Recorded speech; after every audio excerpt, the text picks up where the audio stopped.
Okay, so I think we'll get underway here. At 1:30, call the regular meeting of Township Council for Monday, July 10th to order. Of course, I would like to begin by acknowledging the traditional territories of the Coast Salish peoples, and in particular, acknowledge our valued relationships with the Katzie, Kwantlen, Matsqui, and Semiahmoo First Nations. And with that, get a motion to adopt the agenda, please. Moved by Councillor Martins. Is there a seconder to that? Seconded by Councillor Kunst. Call the question on A1. That carries unanimously. Item B1, adopt the minutes from the regular council meeting of June 26th. Moved by Councillor Martin, seconded by Councillor Rent. Any discussion? Question on B1.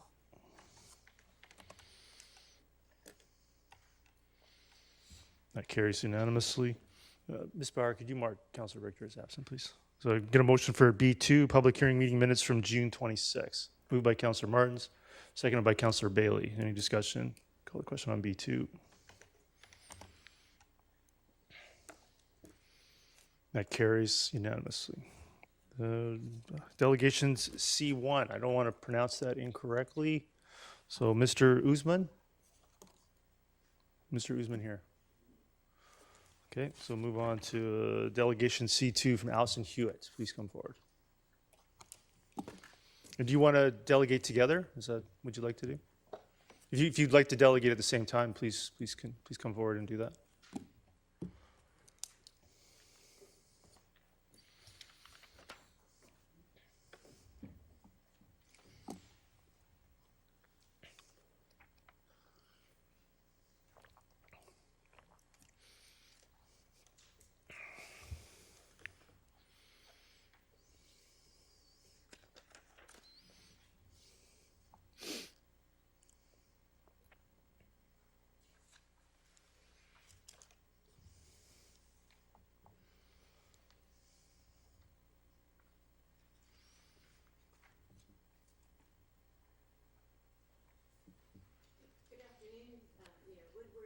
Councillors and township staff. My name is Allison Hewitt, and I'm a member of the Fort Langley Canoe Club and the Fort Langley Community Association. With me is Tom Annandale, Langley Heritage Society, and we're long-term residents of Fort Langley and are here to speak on behalf of the Waterfront Committee. First, I'm really happy that the Township Council and staff are clearly wanting to move forward on a vision for the very special waterfront area of Fort Langley. And this presentation is on the results of a grassroots survey and is intended to be helpful as a contribution to that vision. The Waterfront Committee was formed in early October after seeing several proposals come forward. It's a collaboration of local community groups, residents and businesses. We wanted to be proactive and ask businesses, residents, and visitors what they would like to see and not see at the waterfront and with the Haldy House. Many community groups were contacted, and the groups that you see on this slide are the ones that partnered together to collaborate as the Waterfront Committee. We gathered all opinions through our survey and analysis, and there are some clear results of note that we will highlight. You may notice some contrasting ideas as well that would merit further exploration. We designed a survey which ended up being published at a similar time frame to the township survey. Ours is intended as a complementary and parallel survey to the township one. Ours is open-ended to elicit a variety of ideas to enrich discussions and to contribute to the township's vision and planning for that area. There are several results of note which have been boiled down from the 215 total responses. And so I'll present just briefly 6 of those right now. The things that came to the fore from the survey that we put out are the preservation of character and heritage. And there was a strong emphasis on preserving the existing character and heritage of the area, including the retention and restoration of historic buildings. There were many people that highlighted the importance of community-oriented spaces, such as picnic areas and gathering spaces, and spaces that could be used by local community groups. There was talk also about public access to waterfront and green spaces. Preserving the green spaces was a significant concern for respondents, and preserving the natural elements and extending the trail system. On the next slide, there is a note about balancing development and commercialization. Respondents expressed the need to balance, to have a balanced approach that respects the existing character and avoids excessive commercialization. Inclusion and engagement with the Indigenous community is highlighted in the respondents' answers. And also, there were many respondents that expressed a strong interest in maintaining and improving facilities for water sports, such as canoeing, kayaking, and paddleboarding. There was a desire for better access to the river, improved boat launches, and storage facilities. So we'll move on to the questions, and I can only do that briefly due to time constraints. I know you have copies so you can read the details. Please keep in mind that where there are comments such as several or a few, those are general terms. And if you look at the graphs, you'll get a more clear indication of the strength of the support for certain ideas. The first two questions, question number one is how are you connected to Fort Langley? And you can see from that most people are residents of Fort Langley, or at least of the Township of Langley. And so on. The second question was what community user group are you associated with, if any? And there were actually 24 different groups that were represented by the respondents to this survey. So that was very interesting. So we have a good wide perspective. Question number 3 then, as we get into the details of the survey.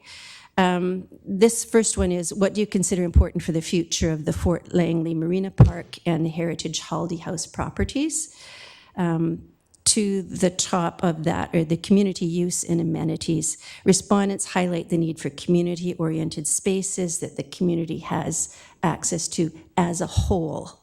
And there are specific ideas proposed, such as food and beverage locations and so on. You can see them yourselves by reading through that paragraph there.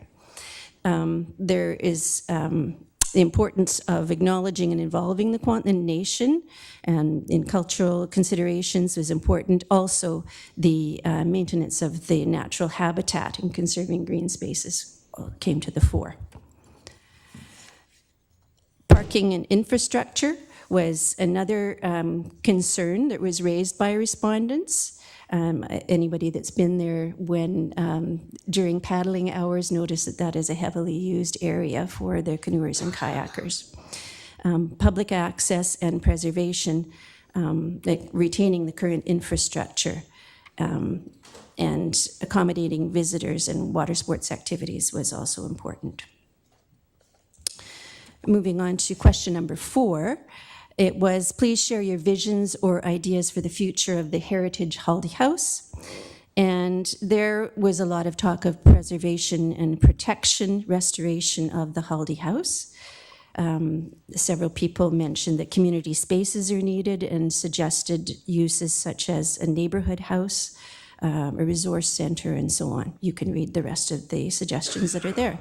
Some people mentioned food or beverage establishments, such as a cafe, a restaurant, or other food or beverage services.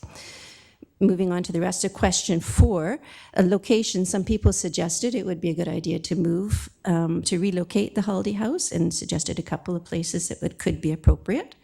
Some people said heritage interpretation could be one of the uses.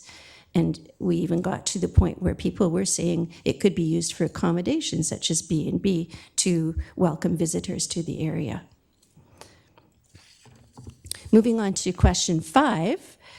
This question was about any specific improvements or changes that respondents would like to see implemented for the Fort to Fort Trail. And I'll just do a quick overview of that. You can see just by the headings, the things that are important to the people regarding the Fort to Fort Trail. Some of the answers here reiterate what's already been said in answers to some of the other questions in terms of waterfront access, boat launches, canoe and kayak storage, and so on.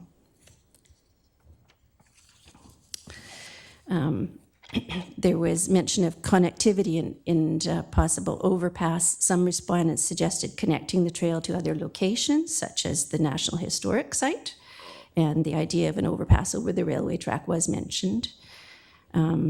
Historical and cultural interpretation. Some people thought that signage would be very helpful in that area. And there were lots of additional suggestions that didn't necessarily fit in those other categories that are listed in number 8. Question number 6. This question is about what are the elements, features, or developments that you do not want to see or to have at the Fort Langley Marina Park and Heritage Haldy House properties. And there were 6 key trends in this area. You'll note that the graph regarding question 1 shows strong opposition to commercial and residential development. Again, it stresses public access spaces. Support of greens and open spaces, and there was some opposition to some specific facilities and uses such as pools, playgrounds, fast food establishments, and large commercial buildings. Access and parking, again, was a concern that was mentioned in this question and came up as one of the key responses, that people do not want to have limited access to that area.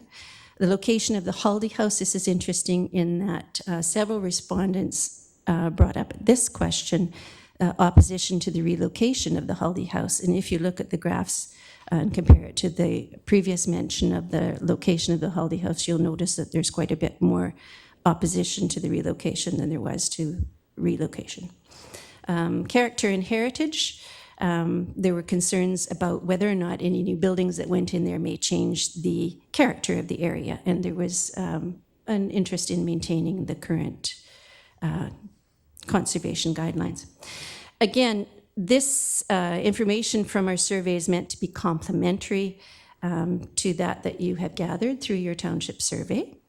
A variety of grassroots suggestions and ideas that we're now offering to staff and council is for you to use to inform the development of a vision that works best for the community. These ideas need further examination to see what rises to the top. We have talked about town hall meetings and on-site exploration. I know that the Langley Heritage Society is willing and able to provide expertise and financing for the restoration of the Haldy House. And we are happy to collaborate with you to make this happen. Thank you for your time. Thank you. I'm not seeing any questions from council, but I had one. First of all, I wanted to thank you for conducting the survey. Thank you. In conjunction with the township's survey. So both those together can certainly inform the next step in the process. But I had a question. Last year, there was a competing proposal brought forward by Township Council in conjunction with a private property developer. Why was there no interest in the survey last year, but there's interest in the survey this year? What's changed with the FLCA?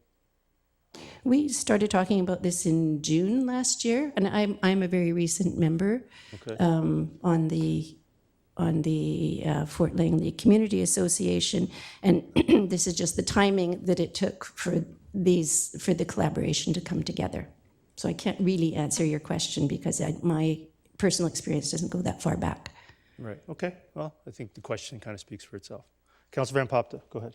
Yeah, I just wanted to clarify question 6 here. It looks like the second highest response of things that people do not want is green spaces. I've just been doing some preliminary poking around on seeing what kind of information we've gotten back from the township survey, which I believe was over 1,800 responses. And so far, it appears that most people are actually wanting green space. So That's right. it's interesting that your survey is suggesting something opposite of. It's actually that these are just the categories. It's not saying that this is what is opposed. And for example, commercial and residential development, they're not saying they want that. That's just the category, and then afterwards it talks about what the opposition is or what the positions of the responses are. So under green and open spaces, it said there were mentions of preserving green spaces as well as opposition to parking lots and concrete structures. That was the only part that was mentioned. Okay, I guess I'm just confused because the question, and literally it says, or developments that you do not want at the Marina Park. Yes. So that verbiage would suggest, though, that people are saying, if they're responding to green space as one of the answers, that they don't want. No, but that is not what it is. What we did here was try to make the categories parallel. And so we couldn't say that people were opposing what we could. Commercial and residential development is simply the category. It is simply what we're talking about, and then the responses are in the description afterwards. So that is misleading perhaps in that case, and thank you for your feedback on it. I just wanted to clarify that. I'm like, that's opposite, I think, of what we're hearing. I'm glad you did. Thanks. Thanks. Councillor Bailey? I'm just wondering, hang on. I'm just wondering, I don't see any mention in here about accessibility. Was there any, did anyone discuss about accessibility? Accessibility as in for people with disabilities? Correct. Not that I am aware of. Okay. This is what's come to the fore here. There is lots of talk about accessibility through access to the riverfront area, but it doesn't necessarily mention that. No, I'm not anywhere near Fort Langley, but the discussions that I get from a lot of people is parking's a huge concern. And in here, it says it's not. No, parking is a huge concern, but there are 2 points of view that are expressed here. And I think you will notice that throughout, that there are some contrasting ideas that were put forward. We've put everything forward there so that you can see what was received. We haven't made judgments, we've just collected it and put it into categories and brought that forward. Now, I'm looking at who was involved in this. Were the Kwantlen not involved in this? We reached out to them, but we didn't get a response. Okay, and because I see on Q3, Kwantlen First Nation engagement is a very low concern. And yet you stress it in point number 2. Q3, the first Q3 page. The first Q3 page, I'm looking the there. importance of acknowledging and involving the Kwantlen Nation, and then when I look It's at the highlighted, yes. graph, and then when I look at the graph, it's in contradiction to that. It's highlighted as in there were some responses, but not as significant a number as the other ones next to it. Okay, I just wondered if the Kwantlen were involved. Thanks. Okay. Councillor Martins? Thank you. I just want to thank Allison and Andy for being here today, and Tom. For presenting the feedback from your survey. I agree with the. I appreciate complementary and parallel survey, and I think more points of view are always valuable to moving forward to do the best we can for the waterfront. So I do appreciate you taking the time to unpack your survey to let us know what some of the responses were. So Thank you. Yeah. Great. Seeing no other questions, I thank you very much for that. And I believe, Ms. Bauer, could you distribute the PDF version of that presentation to all of council, please, by a separate email? Great. Thank you very much. Now we have a presentation from staff regarding a proposed development cost charge bylaw amendment. Your Worship, I'd like to introduce my colleague Dave Anderson, Manager of Development Engineering, who provide introductory remarks, and introduce the consulting team. Good afternoon, Mayor and members of Council. As Stephen mentioned, I'm Dave Anderson, Manager of Development Engineering, and I'm here because of a council resolution at the January 3rd meeting asked staff to retain a consultant to undertake a development cost charge update, including work cap, considerations, and consolidation. We retain the services of Urban Systems, who are considered our leader in the industry, providing development cost charge updates for a number of municipalities within the Lower Mainland and throughout BC. The purpose of the presentation is to provide Mayor and Council an overview of DCCs in advance of us providing a report to council and bylaw for 3 readings on July 24th. So I'll now ask Jen and Anita from Urban Systems for presentation.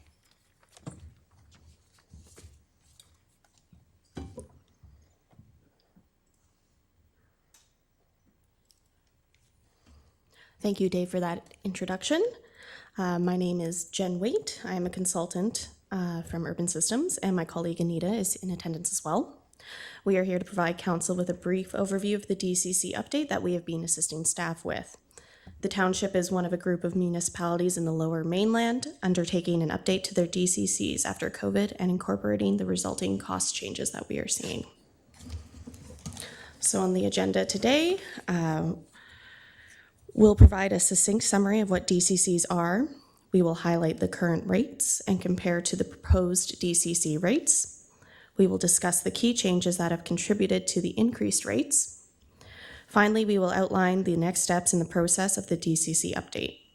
I kindly ask that we reserve questions until the end. This will allow us to get through the presentation and provide intentional discussion time. What are development cost charges? So, development cost charges, also known as DCCs, are charges levied on development to pay for the costs of infrastructure to meet the needs of growth. Development cost charges ensure growth pays for growth. Projects or costs must be related to growth. Development cost charges are allowed and regulated under the Local Government Act, specifically Section 14, Division 19. The Ministry of Municipal Affairs provides the Development Cost Charges Best Practices Guide, which needs to be followed for the Inspector of Municipalities to sign off on the bylaw before it is adopted. So every DC Development Cost Charge bylaw requires approval from Ministry of Municipal Affairs.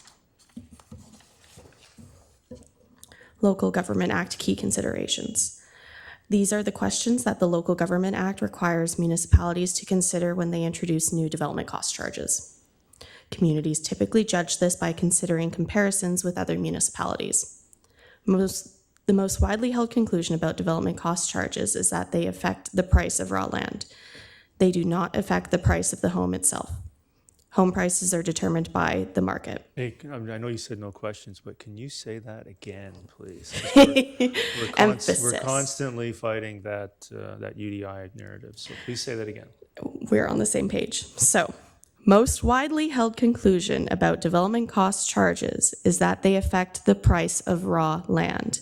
They do not affect the price of the home itself. Home prices are determined by the market. We don't see municipalities with lower development cost charges having lower housing prices. Higher development cost charges should mean that developers take that into account when they bid for undeveloped land. They are willing to pay less for that because land costs to service it are higher. Development cost charges are not arbitrary charges.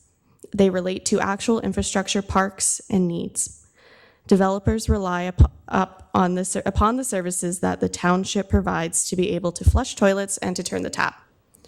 Unless there is a pro forma analysis, we don't really know what will deter development. Correct land use planning will result in low environmental impact, and building code already reflects standards for low environmental impact development. So those considerations are integrated into those facts. Here are the current and proposed development cost charge rates. The percent increase is shown on the right-hand side for the residential development types 1 through 4, as well as the industrial rates. So residential 1 reflects single-family development, which is less than 15 units a hectare or less than 37 units an acre. Residential 2 is townhouse development type. Residential 3 is townhouse and apartment development types, and residential 4 is apartment development. The last major update resulted in a development cost charge bylaw adopted in 2020 based on 2018 construction costs and land costs, with minor revisions in 2020. The current DCC rates in total are provided in the column in the center of the chart there.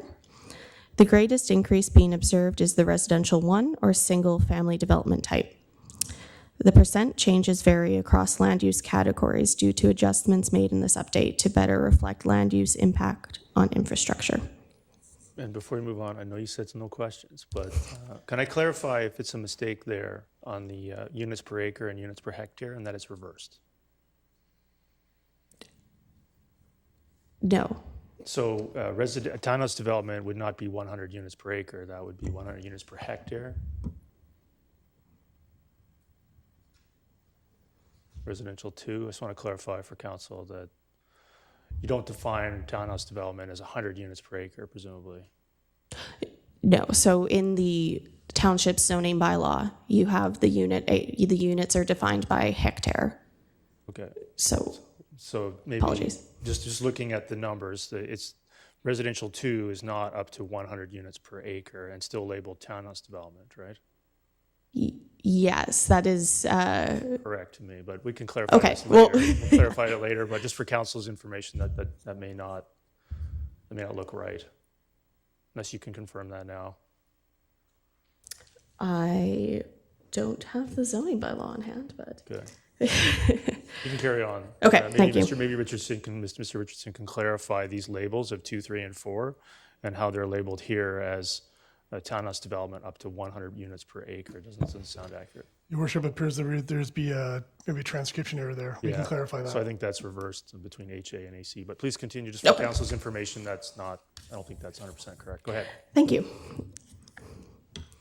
Next slide.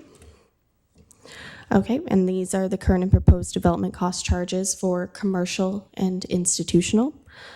The percent increase is also included for the commercial development types and the institutional. Commercial type 1 represents ground floor commercial that is below 3,700 square meters. And then in addition to that, we also have it separated into drainage. An item I want to highlight is that drainage is charged on development area and not gross floor area. As such, for commercial 1 and 2 and institutional, the drainage charge has been converted using an assumed floor site ratio. Floor site ratio is the built area versus the total site. Drainage is charged this way to better reflect the impact of the built area on the site. And that is reflected in each of these uses other than commercial 3. Commercial 2 is ground floor commercial that is greater than 3,700 square meters. And then commercial 3 is the second floor and up.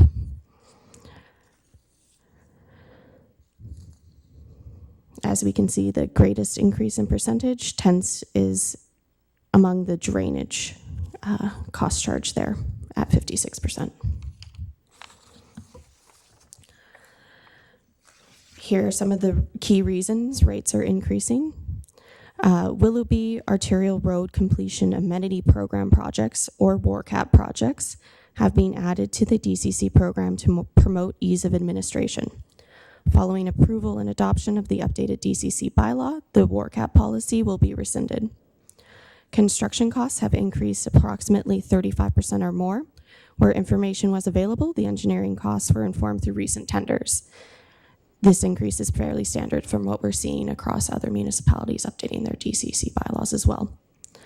Land costs have increased approximately 65%.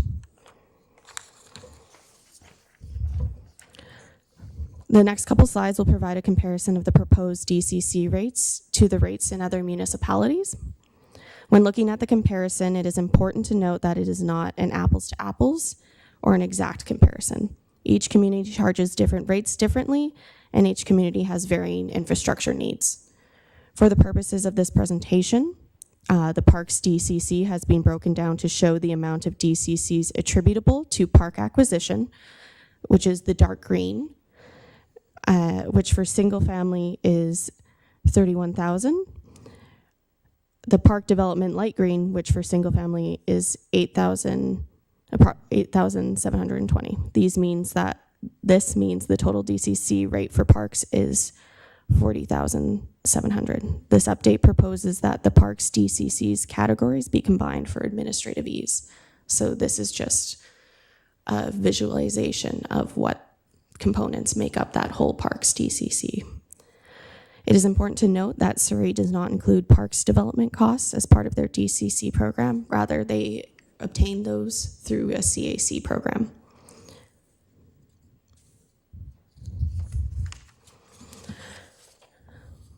This is the townhouse comparison. Due to the delineation of density between residential 2 and residential 3, both being similar townhouse types at a different density, both those have been included as part of this comparison. The orange bar in the chart is the regional DCCs charged by Metro Vancouver for water and wastewater, as well as TransLink. These charges are the same across all the comparables for townhouse development type. The total charge is just over $13,000, and that is the regional DCC. Abbotsford is not subject to these charges as they do not utilize those systems. The Parks DCC for residential 2 is comprised of $22,575 for Parks acquisition and $6,155 for Parks development, totaling $28,730. And then for residential 3, it is comprised of $21,635 for Parks acquisition and $5,899 for Parks development, totaling $27,533.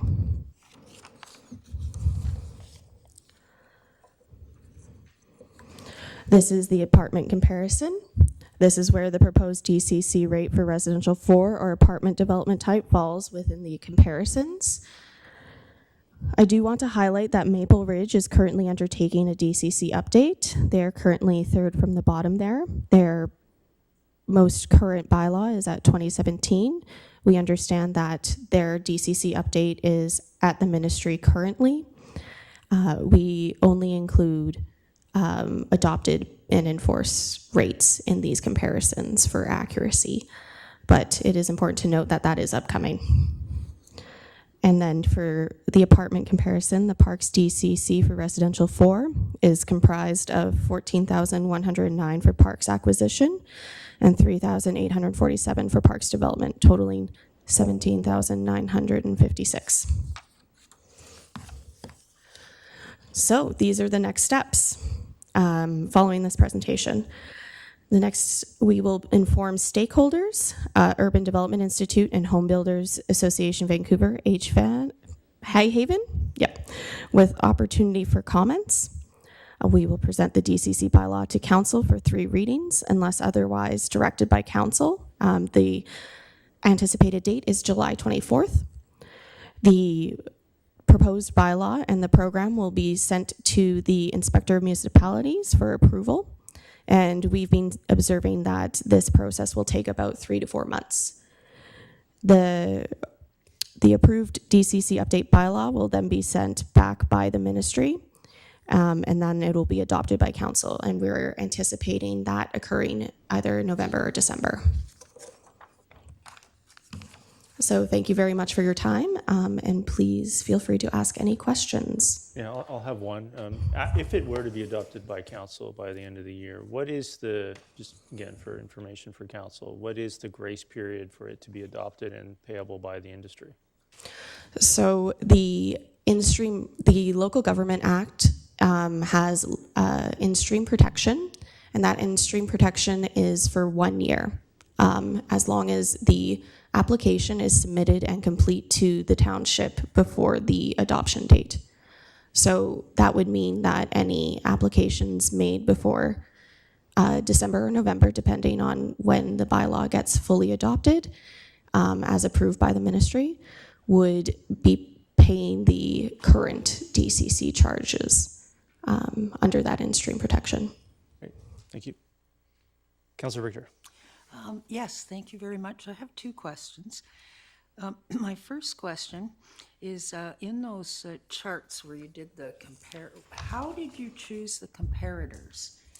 The comparators were informed through conversations with staff. Yeah. We understand that these are the municipalities that the township chooses to compare themselves to in other situations as well.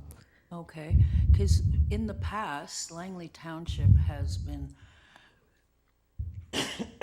using Delta and Kelowna as comparators. So I'm just wondering particularly why Delta wasn't included. Yep. Through the chair, yeah, this was based on discussion with staff. I can advise that Delta is also going through a development cost charge update right now. Their proposed rates are well below what is included on the chart. Delta tends to do a 10% municipal assist factor there in an effort to encourage development. So apologies for not including that as well. And thank you for the question. Okay. And so I'm looking at the single-family home slide here, where our proposed rates are going to be $103,507 per unit. And the next closest comparator is Coquitlam at $76,000. Where would Langley Township be on DCC's region-wide? Would we now be at the highest in the region? Through the chair, I will pass that question off to my colleague here, Anita. Through the chair, thank you for your question. Communities are always updating their DCC bylaws. We try to keep on top of them as much as we can, but my understanding is this would be the highest or one of the highest rates in the region, and it does reflect the cost for the township to deliver the infrastructure that's needed to service growth. Okay, so I know the comment was made at the beginning of the presentation that DCCs affect the price of raw land, not the final price of homes. And I think that comment was repeated because I wrote it down here. So if Langley's charging $103,507 and that's at the top of the pile, and I was a developer, why would I want to buy land in Langley to build? Why wouldn't I go to, let's say, Maple Ridge at $38,000? That's a great question, through the chair. Thank you for your question. I think it's important to remember that DCCs are just one charge of many that go into the pro forma of a developer to make sure that their development is viable. So looking at a chart like this, it is a significant number, but there are a lot of other costs that go into development and what drives where developers might choose to go. As we had discussed, it's difficult to determine how much of an impact that has on a developer's pro forma unless we do that pro forma analysis, which some communities choose to do and many don't. So that really would be a question that would require some more analysis.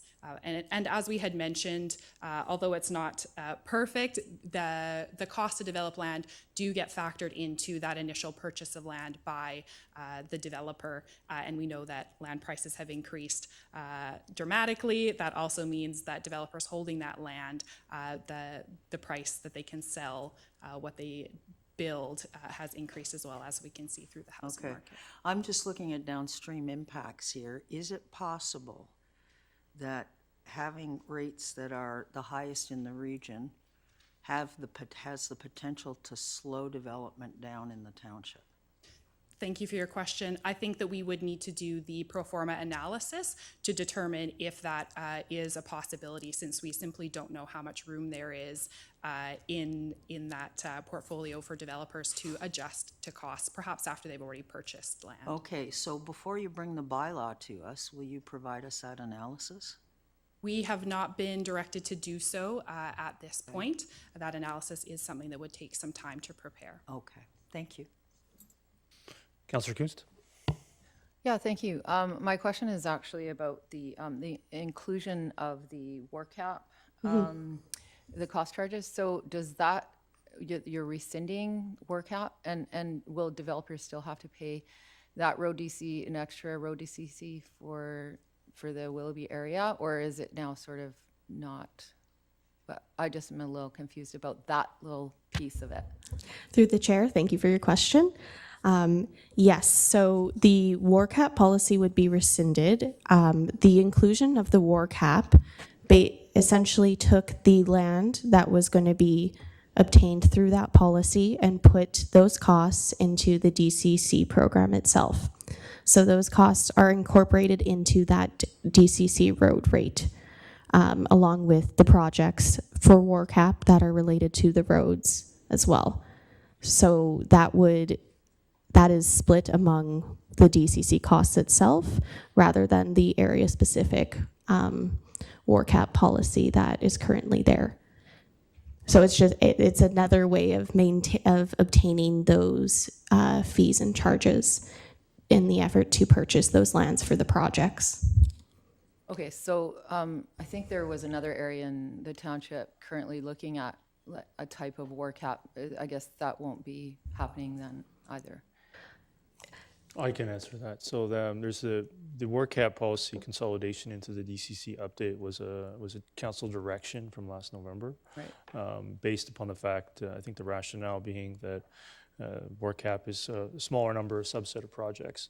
And with Willoughby being built out to the degree that it has been challenging to go back and do it fairly. So the policy you're referring to would be specific to Fernridge, Booth, and Rynn, which are at the very beginning stages of development where amenity policy like that can function much better and potentially transition into the DCC program at the same stage. Okay, so that sort of was going to be my next question. Would that still exist then? It would. Okay, so That would be the intent of council as of right now, would be to follow the direction from the notice of motion from last November, and then also follow the direction to implement an amenity specific to those 3 neighborhood plans for arterial roads, not in the DCC program. Okay, so then these DCC changes, I would think that would then include the Brookswood neighborhood plans, but okay. The DCCs would be a significant increase if you were to add the land cost for 3 neighborhood plans of that scope, whereas I believe you've added a subset of the WARCAP original scope to see those projects that have been labeled by council to proceed to be included within the program. And some other areas potentially identified as will be secured by development, which are not in the program. Does that be fair? Through the chair, yes, that is correct. Does that help? Sure, thank you. Okay, thanks. Through the chair, also just to clarify, if that other policy that you refer to, if we can obtain in a future update through a DCC, the process can be similar if the council so chooses to include it in the next DCC update if they deem it necessary.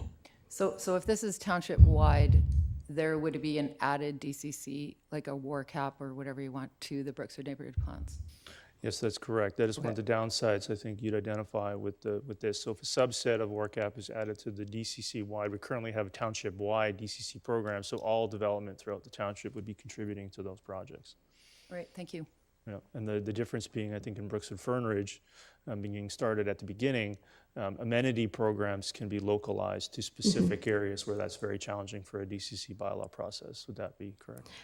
Through the chair, yes, that's correct. Yeah, great. Councillor Bailey? Yeah, the construction costs and land cost increases, what period of time is that for?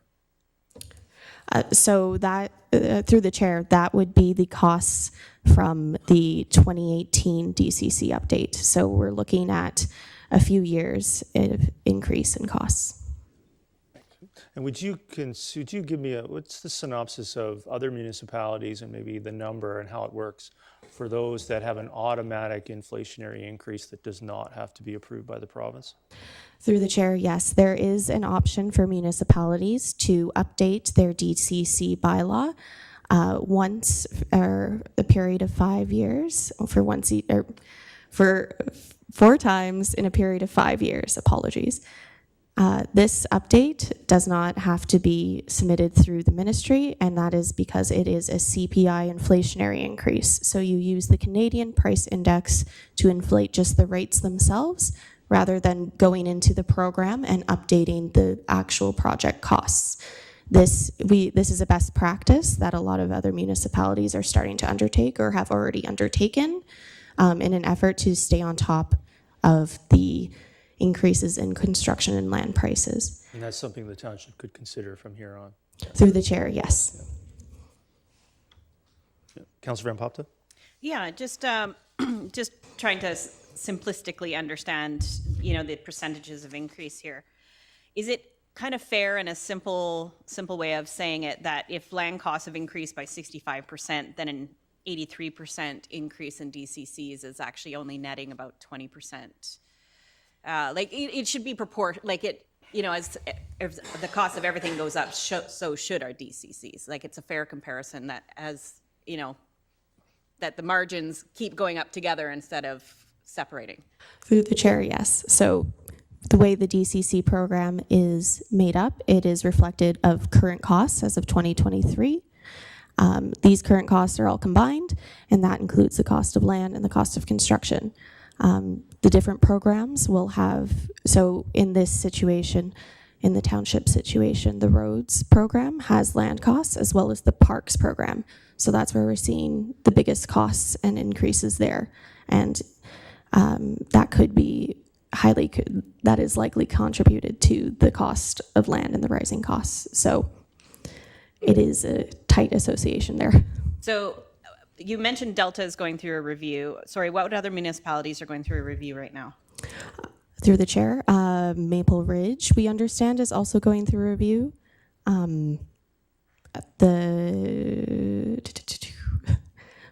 Apologies, going through my mental recollection.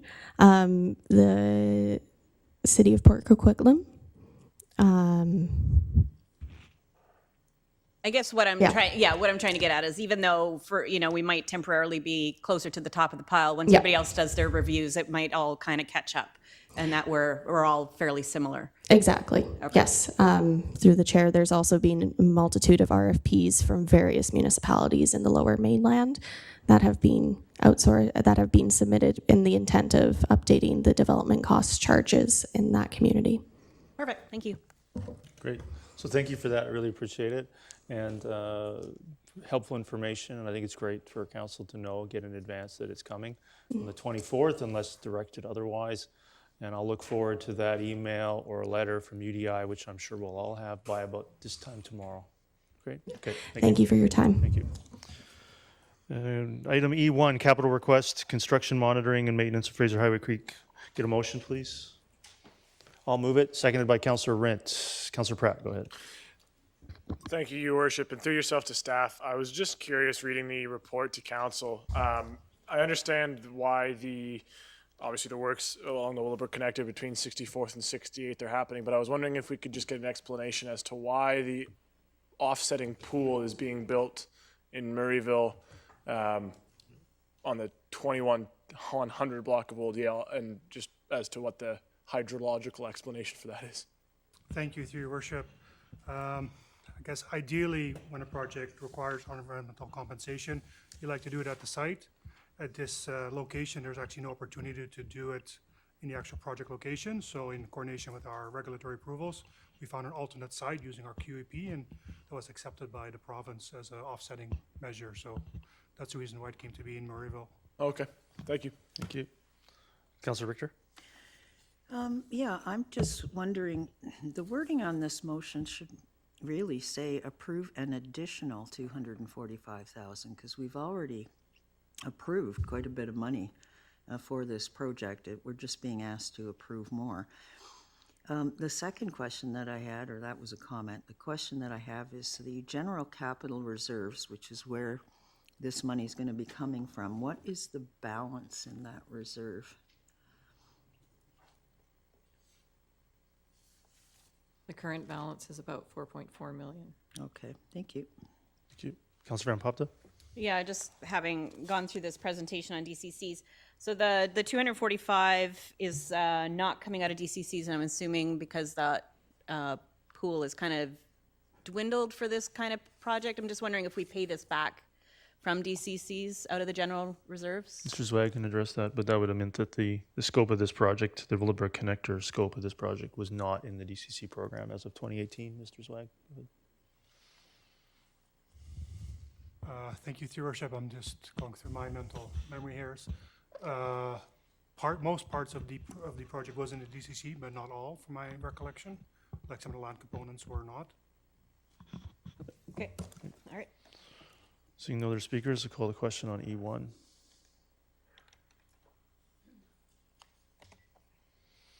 That carries unanimously. E2, capital request for computer equipment replacements. Get a motion, please. Moved by Councillor Martin, seconded by Councillor Rent. Is there any discussion on this? Councillor Van Popta, go ahead. Yeah, just is there a way that that we can even out the expenses? I noticed in 2025 it's considerably less. I don't know if it's just because of hiring booms that that the cycle is that in 3 years it's going to be considerably less. Is there a way that we can kind of even out the expenses? And then also just a general question: are desktop computers still relevant, or should we be moving towards laptops for everybody? Mr. Mackel is here. Perhaps he could address both those questions.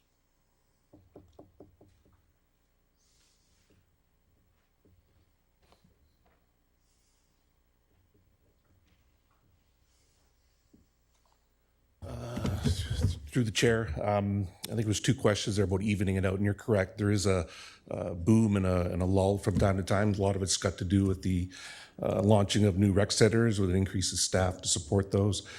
Ideally, we would like to, because it would also even the workload for the team, but we have to kind of come up with a balance as to when the computers come in. With respect to the desktops, we are moving. There's been a significant increase in the number of laptops over the last couple of years. COVID drove a bit of that demand. We have in the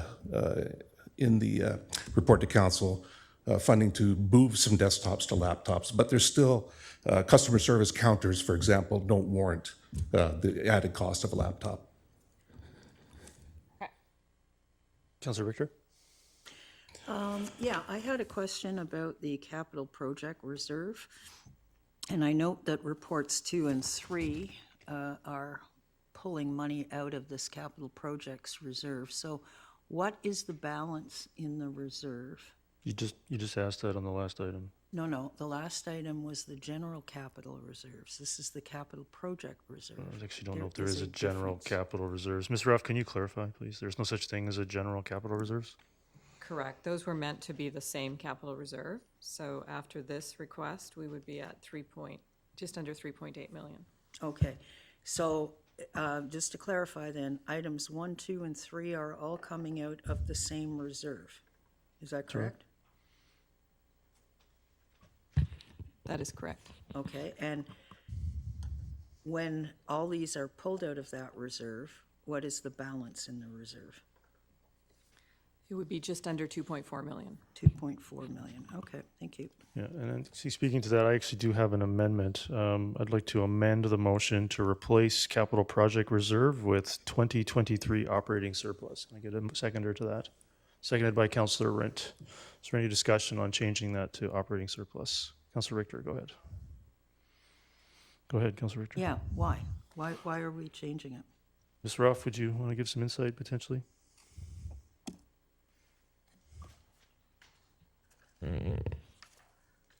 Yeah, 2023 operating surplus will actually not be determined until the end of the operating 2023 year. But there will be operating surplus, is that correct? We cannot determine that until the end of the year. That's technically correct, Your Worship. Historically, however, we have been seeing surpluses in the, say 1 to 2% range. So generally speaking then, you're taking into account as well some of the public safety considerations that are in place. There generally has been surpluses that have been going on for a number of years. So the challenge with this one, I mean, when I see capital projects reserve, I think of parks and I think of roads and I think of sidewalks. I don't think of laptops. I don't think of iPads. So I think, I think it would be good to just, as a commentary to see this kind of folded into an operating budget where we're not seeing it come forward as a capital request. And I think that we can revisit this at the end of the year and we can top it up from another source if the operating surplus isn't there. It's a pretty small amount of money for the budget that we have. And I think capital projects reserve is for capital projects, not for chattel items. That's the rationale. Okay, well, my follow-up question to that is, if we're paying for it, if we're going to change this and pay for it out of operating surplus, which we don't know what it's going to be, do they still get to go ahead and spend this money now, or do they have to wait till the end of 2023 when we know what the operating surplus is? I think like a number of other items, they could proceed now and it could be reconciled at the end of the year. Ms. Ruff, can you confirm that? That is correct. Okay, thank you. Thank you. Councillor Pratt? Yeah, that was my question as well. So it's been answered. Thank you. Great. So I'll call the question on the amendment.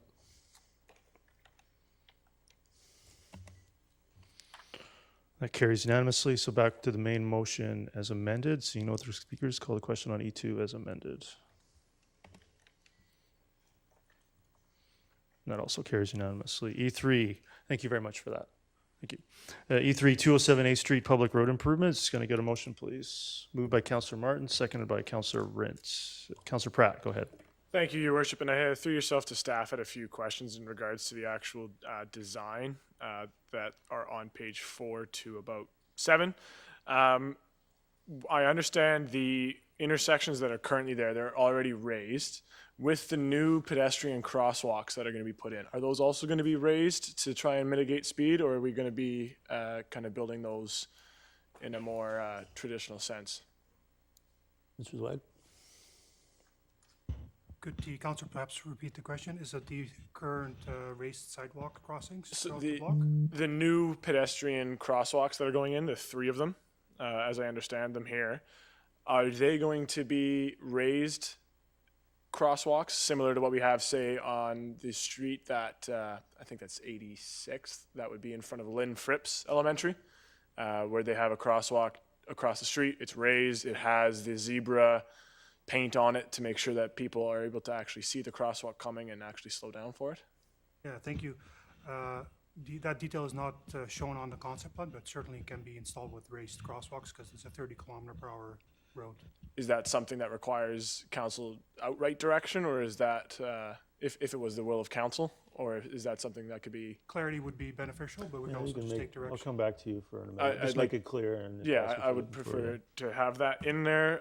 The other question I had, and again, this might be because it's just a preliminary design, so this might be resolved. But looking at, especially on page 4, where you have the entire cross section and the parking stalls, it looks as though the parking stalls are angled in such a way that traffic going north will have to actually turn into oncoming traffic and then reverse out of into oncoming traffic and kind of go across the road in a way that I don't know if we'd want to encourage. Was that done intentionally for some reason, or is there the ability to actually kind of flip the direction the parking stalls are angled so that it's actually traffic coming south, angled right into this parking stalls so that they're not having to actually cross oncoming traffic? Thank you, Your Worship. I know staff contemplated a variety of options for parking orientation, parallel, perpendicular, angular. Staff are recommending reverse parking, so only backing into these angled spots. Is there a reason? That it might not be a question for yourself. It might be a question for other members of staff. When looking at the configuration and the design of the road, again, when we're choosing between parallel parking, so in angular, because perpendicular was not contemplated in the council resolution, we're looking at either angled parking, either going straight in and then you have to back it out, versus doing the backing in first, which is essentially the challenging part, and we able to pull out relatively simple. So that's likely why staff preferred the back-in only parking orientation as shown on the drawing. But certainly, if council has a different preference, we can review and accommodate. Thank you. Yeah, if we're coming back to me for an amendment, I might. Yeah, I'll come back to you. Councillor Martins. Thank you. And I got a question for staff through the chair, if I may.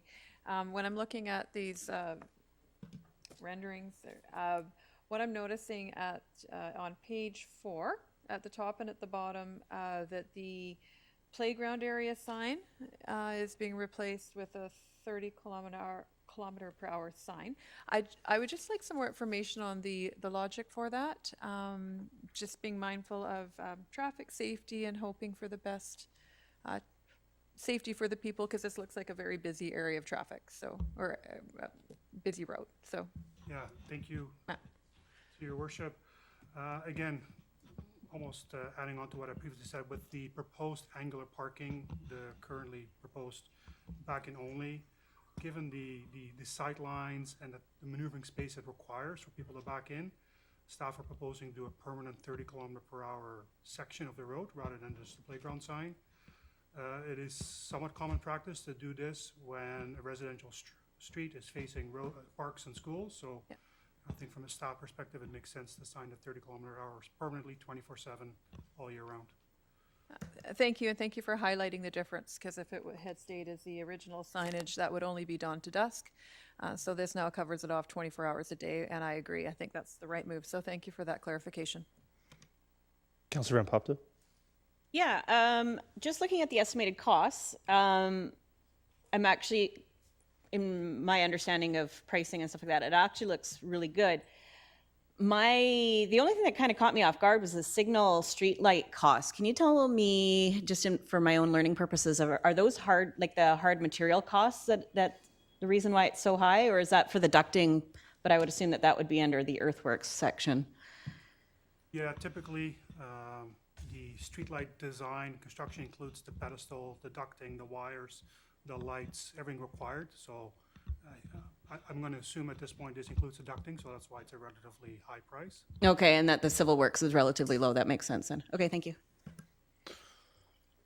Councillor Pratt? Thank you, Your Worship. I'll kind of divvy this up into two, just so that for simplicity's sake. Yeah, I think that sounds like maybe the first one won't be controversial. No, I think, and maybe I could get some guidance from staff on this, but the way I would go about amending it would be on page 2 of the report, where it says, as directed by council, followed by the bullet point list of all the changes. I would move an amendment to say, under the third bullet point, 2 signed, comma, and raised, comma, and marked crosswalks, including pedestrian activated rectangular rapid flashing beacons. So just before we look for a seconder to that, Mr. Zweig, do you see any concerns? Because I don't want to get into an amendment that maybe there's concerns. Do you see any concerns with that? Not at this time. Is there a seconder for that? Seconded by Councillor Richter. So secondary motion, go ahead. I think the rationale for that is, A, this is supposed to be a slow street in the first place. B, if we want to try and encourage people to be able to safely have their kids walk to school, which I think we've seen. There was, I think, an article about it recently about how challenging it is to encourage that sometimes. I think one of the things we have to do is actually make it safer for people to walk and feel more comfortable sending their kids to walk to school. And additionally, since this is a major park with major pedestrian activity in the future, I think it just makes sense. And since we have the raised intersections already, it's not like this is without precedent in the area. So for the safety of pedestrians, that's why I would want to see these changes made. Mm-hmm. Yeah. Councillor Richter? Yeah, just a question to staff. I agree with Councillor Pratt's comments about pedestrian safety, especially for the children in this area. I'm just wondering, the requirements of this amendment, will it change the costs of the project at all? Mr. Zweig? Thank you, to your worship. It may do so proportionally, but we have a pretty good contingency at 20%, so we're likely to be able to accommodate. Okay, thank you. Councillor Martins? Thank you. I am just wondering if this amendment, this change in design, will have an impact on the ability of emergency vehicles, particularly fire trucks, to respond to emergencies in that block, if that's going to restrict their movement at all. Mr. Zweig, do you have any concerns? Thank you, Your Worship. The raised crosswalk scenarios exist on many streets in the township. It is definitely something to consider, but it is has been installed previously in many locations, and I'm currently not aware of any major concerns being expressed by our protective services team. Great. So you good? You want even more on that? Were you finished? I wasn't sure if you were finished. Go ahead. No, I thank you for that. I guess my request would be general in nature, and that is always a consideration with street design.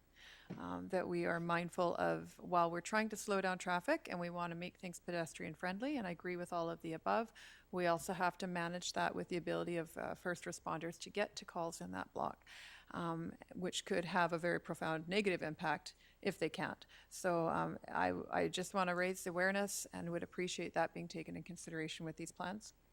Thank you. Yeah, thanks. So seeing no other questions, let's call the question on the amendment.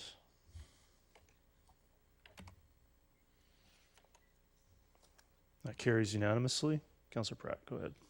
Okay, and so for the second amendment, or the second potential change, which would be addressing the angle of the parking, I'll look to staff here maybe for some guidance on potential language. The simple change, and I say simple with kind of a smirk, would basically be to change the angle of the parking 45 degrees as it is here, but facing oriented north as opposed to its current south. For the discussion purposes, maybe get it on the table and then we can have a conversation from there. So looking to you for language on how best that amendment should be worded. Mr. Swag, do you have any suggestions on how to word that? The intent. I think the intent is obvious to have them angled in the other direction, but how would we word that? Yeah, certainly, notion motion could include that staff either bring forward revised plans or revise on the spot to change the concept to be 45 angle parking with instead of reverse entry, straight on entry, so reverse exit. That's something that could be discussed. Okay, so I'm gonna. So we don't need a notice of motion on this. No, So I think you just want to make an amendment to change the parking alignment to be straight on entry. If I may here, the fourth last bullet point in that I don't same have the list, report in front of me, but there's yeah, go one that ahead. says new 5.7 meter wide angled parking pockets on the west side fronting the park with approximately 32 new parking stalls, comma, oriented to the north. Would that be sufficient to? Mr. Swag, are you clear what that would mean? Yes, I am. Okay, so we'll make a distinction. The parking stalls are oriented to the north, straight in entry. Correct. Is there a seconder to that? Seconded by Councillor Richter. So discuss it further. Yeah, so I think, and I apologize that this is kind of on the fly per se, but kind of took another look at this and had some concerns because we've all been at school drop-off sites and busy school drop-off sites. We've all been at parks where there's lines up of cars heading into them. As this is currently orientated, with the traffic coming north onto 207A, that we know it's going to come, if we're trying to encourage reverse stall parking, obviously from the south side, we're going to be creating a lot of potential conflicts between vehicles lining up, between pedestrians who, despite our best intentions, don't always walk right across the crosswalks or where they're supposed to. People run, kids run around. It's going to be a messy zone like every school drop-off site is. So just trying to imagine what this is going to be like with the lineup of cars and with parking stalls now here and people trying to fight over these stalls. I really am worried that if you can imagine, have the car go into the oncoming lane, reverse into it if it's going from the south side, but then also if you're coming from the north side, it's just they're then not reversing, but they're driving directly into oncoming traffic in the way that kids are probably going to be coming. So that's kind of why I'd like to see the parking stalls reoriented to the north so that we're trying to get less conflicts between pedestrians, cars, and whoever else is using the site, but can understand why there might be some trepidation to do that. Understand. Councillor Van Popda? Yeah, for the exact same reasons, I'm actually going to disagree with you on this one. So if I go downtown Langley in the one-way section, it takes me forever to try and back out. And then if I've got a bigger car beside me, I can't see if there's an oncoming car. Likewise, if people are trying to jaywalk or anything, you're not going to see them if you're backing out. It's always safer to pull out. I work in downtown New West, and they do reverse only, so exactly what's proposed here.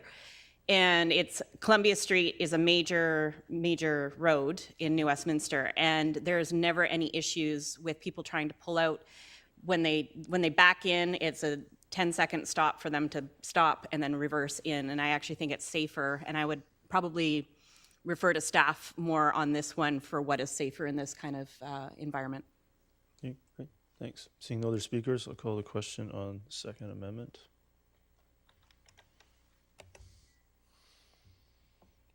And that fails with, does it fail? No, it fails on a tie vote. Councillor Bailey, Councillor Rent, Mayor Woodward, Councillor Van Popta opposed. So back to the main motion as amended. Seeing no other speakers, I'll call the question to E3 as amended.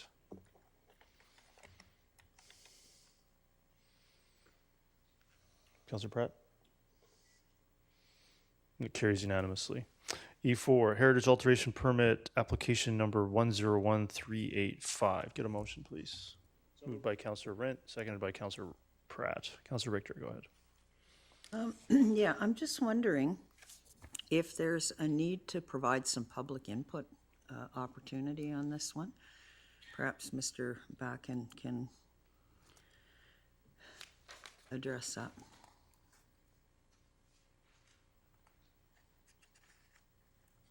Your worship.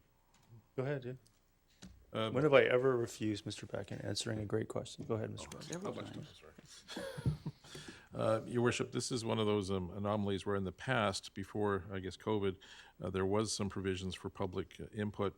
Nowadays, if we're doing public input, it is traditionally done by written format, and in this case, the process is such that there's no further form of input that's actually needed. Okay, so has the public seen this and had an opportunity to comment on it? That's correct, but it's probably, the response would be for written responses, not for in-person responses. Okay, so do we need to build that in now prior to the issuance of the permit? Because basically this is saying, let them go ahead and do it. I think it'll be fine, but I do think that there needs to be public input. So the present form of public input is written input. If council wished a different form of input, public information meetings, public hearings, council has the policy, I guess, jurisdiction to do so. Staff are content with the type of input we're receiving nowadays.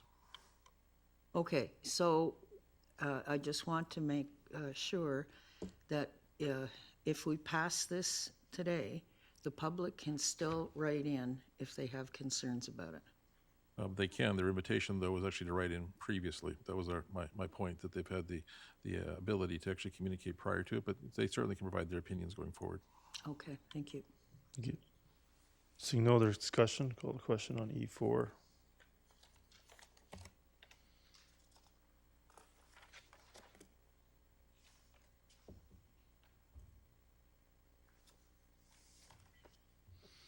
That carries unanimously. E5, proclamations and flag racing policies. So there's no recommendation here, but staff looking for direction. Councillor Pratt. Thank you, Your Worship. We're looking at the 4 potential options. It is, it's an interesting one because option 3, with the potential addition of a 4th flagpole for the Canadian flag to be permanently higher, and we have a 4th pole for all these different options, would we still not kind of want or require a policy in place that gave us a bit more certainty so that we're not facing the problem we are now where we have the continuous asks that don't meet a certain criteria or do? So if we do vote on something today, I'd like to see 3 tied in with either 1 or 2 as opposed to one of those 4 standalone options, if that's what we went with today. Your Worship, I think the concept is that this is really an infrastructure item. At present, if there was to be a flag flown on the 4th flagpole, it would require a council resolution. Council could, of course, instead of that, say that we develop a policy and then these could be provided to council for information only or not at all or something in between. So it really is focusing on the infrastructure. At this point, implementation in the vacuum of nothing else being done would mean that it has to come to council for the authority to fly the flag. Councillor Bailey. Yeah, I'd like to move to defer this to June the 24th, and if I can. I'd You speak mean to that. September 25th, I think? Oh, yes, sorry. You're back from, I think you're missing the Yes. first meeting in September, so September 20. Ms. Bauer, there's no motion on the floor, but we can defer the agenda item to return on September 25th. Yep. So is that your motion? Yeah, and if I can speak to it. Yep, go ahead. So is there a seconder to that? Seconded by Councillor Martins. So go ahead, Councillor Bailey. Yeah, the reason I'd like to get this fleshed out a little more, they refer to, 4 communities doing this and 5 communities doing that. And I'd like to flesh out what are those communities doing. Right now it talks about Burnaby and it talks about White Rock. I'd like to flesh this out a lot more because there is a variety, a huge variety in this field of flags, proclamations and everything. So if we could defer this to the second meeting in September and get some more clarification on what the other jurisdictions are doing, more than just Burnaby and White Rock. Ms. Bauer, you can take that under advisement. Yep. Councillor Martins? Thank you, and Councillor Bailey, thank you for bringing that up. That was going to be exactly my request. And if I could just give an example from today's agenda package, in item G1 on page 2, there is a table broken down by municipality. It would be wonderful. It could be in the same form as that, because then it helps us have a better snapshot of what the municipalities all do. Thank you. Thank you. Seeing no other speakers on the deferral, it'll return on September 25th. Question on E5. That carries with Councillor Richter opposed. Item E6, council request for Jericho Water Booster Pump Station. I'll move that. Is there a second? Or seconded by Councillor Van Popta? I'm going to clear the queue, so go again. Now that's moved and seconded. Councillor Richter, go ahead. Yeah, I'm just a little confused on this one because it almost looks like we're doubling the budget. Is that correct? Mr. Swag? Thank you, Your Worship. The original estimate was about $11 million back in 2018. Latest updates are about $18.5 million to complete the project. Okay. And why have these costs gone up so significantly? Thank you, through Your Worship. As the report mentioned, the construction of the booster station had to be deferred until the Metro project was completed, which was only completed last year. Staff then went out and completed the design and latest construction estimates using industry rates, and cost escalation showed that additional funding is required. The exact reason why is likely due to the pandemic and other rising prices that we've seen in many construction projects. Okay, so this particular pump house is going to service, I guess, Willoughby and Fort Langley, because we've decommissioned the well in Fort Langley. Is that correct? That's correct. A number of communities are being serviced by this booster pump station. Okay, is it also going to service Salmon River uplands? Is the capacity there for it to do that? I don't have my water system map memorized, but it may make it into the East Langley water supply transmission main to Aldergrove, which has some connections to Salmon River uplands and other areas, but I can't say percentage-wise or how much would go into that area. Okay, thank you. Thank you. Councillor Pratt? Thank you, Your Worship. I see it's getting paid out through the DCC program, most of it, almost all of it. How much is in the water DCC? And on a typical year, that might be a difficult question to answer, but on a typical year, how much do we see come in to the water DCC? Because obviously if we're going to be paying for this on an ongoing basis out of that, just curious as to what kind of capacity we have to service any costs through the water DCC. Mr. Rob? The water DCC, I can't comment on how much comes in. It always is dependent on the calculation of DCCs and development. Currently, it is, as stated, I think in the report, that we don't have enough funds in it, so we will be paying it back as we receive those funds. Okay. And I have an amendment coming to address that, Councillor Pratt, right? Yep. So I do have seeing no other speakers, I do have an amendment I'd like to move to, and I'll speak to it once it's moved.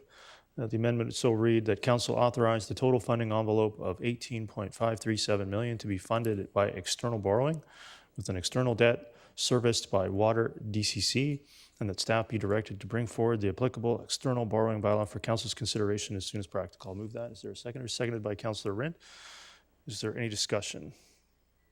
Councillor Pratt, go ahead. So external borrowing serviced by water DCC. Yeah, I should have spoken to it. So the challenge here is the water DCC, which Ms. Ruff can confirm. It was in the report. The water DCC is in a negative balance, and this would put it into a further negative balance approaching $10 million. That has been a legacy left to us by the previous council with essentially a project that's not funded. So we have an option to do internal borrowing and pay it back and postpone or delay other water projects. I would prefer to restore health from cash balance to the water DCC through this mechanism and have this external borrowing funded by development, which will pay the interest with no cost to property tax or taxpayers. It will come from development, and it'll restore health, financial health to the water DCC program. Does that answer your question? That answers the first question. Yeah. Go ahead. If you have Go one. ahead. I'll come back. Come back. Councillor Richter? Yeah, I really think that we need to defer this and do a bit of research on it. We seem to be doing a lot of external borrowing, and I'm getting very nervous about it. The quantity, I want to know how much more external borrowing is coming from. I want to know the rates that we're borrowing these monies at. And just to have a motion thrown on to go to the public for the third time in 3 months with an additional borrowing bylaw, this strategy it needs to be rethought. I mean, the taxpayer's pocket isn't bottomless. It does have a bottom. And I'm really worried where we're going with all this borrowing. So no, I don't support this amendment. And I don't support, if we can pay for this from other monies, we should pay for it if we've got those monies, not borrow. Seeing no other speakers, I'll call the question on, Councillor Pratt, go ahead. Yeah, okay, because if we're going to make a decision on this right now, I want to have a... Well, so just to clarify, the decision is to amend it to direct that borrowing. There would be 2 weeks where you could consider it as the borrowing bylaw comes forward. So it is essentially going to be plenty of time to consider funding it, and if that's not successful, then we would obviously revert back to another funding source. Okay, sure, but I still do have a couple questions, Go ahead. if I may. Of course. Yeah. So the external debt serviced by Water DCC, so I'm assuming that means that the 7.8, you say will take us further into deficit on the Water DCC. Ms. Ruff, could you confirm that the Water DCC with the previous contemplation would go from -1 million to -8.8 million? That's correct. That's correct. So currently our Water DCC is at -1 million. That's correct.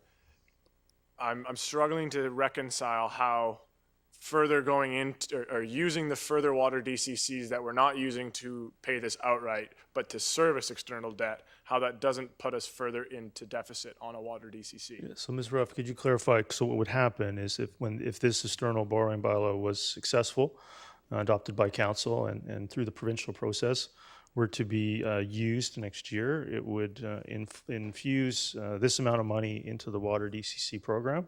And then it would be withdrawn for the project. The catch here is that there's already been a deduction of about $9 to $10 million from the Water DCC balance. That would end up back into the Water DCC program as cash. Ms. Ruff, could you confirm that? That's correct. And then we'd pay out the debt from the Water DCC. And that would be serviced very similar to the East Langley Water Project. Would that be correct? Correct. Correct. And so if we have the money theoretically with that extra 9 or 10 million going back into the Water DCC to service this, you say by doing this, we don't stop other water projects from going forward. Correct. But how much of that 9 million that we've now got back into the Water DCC is being used and drawn down on to pay for this specific project? And how much do we have left per year to pay for other projects? Yeah, so that would be the same situation that we're in with other DCC projects that are funded through the DCC program that have been borrowed, and then the debt is serviced by DCC. As DCC money comes in through development, maintaining a healthy cash balance will always ensure that there's debt service capability within the DCC program, which there wasn't until this council was elected. Okay, thank you. Thank you. So seeing no other questions, I'll call the question on the amendment to E6.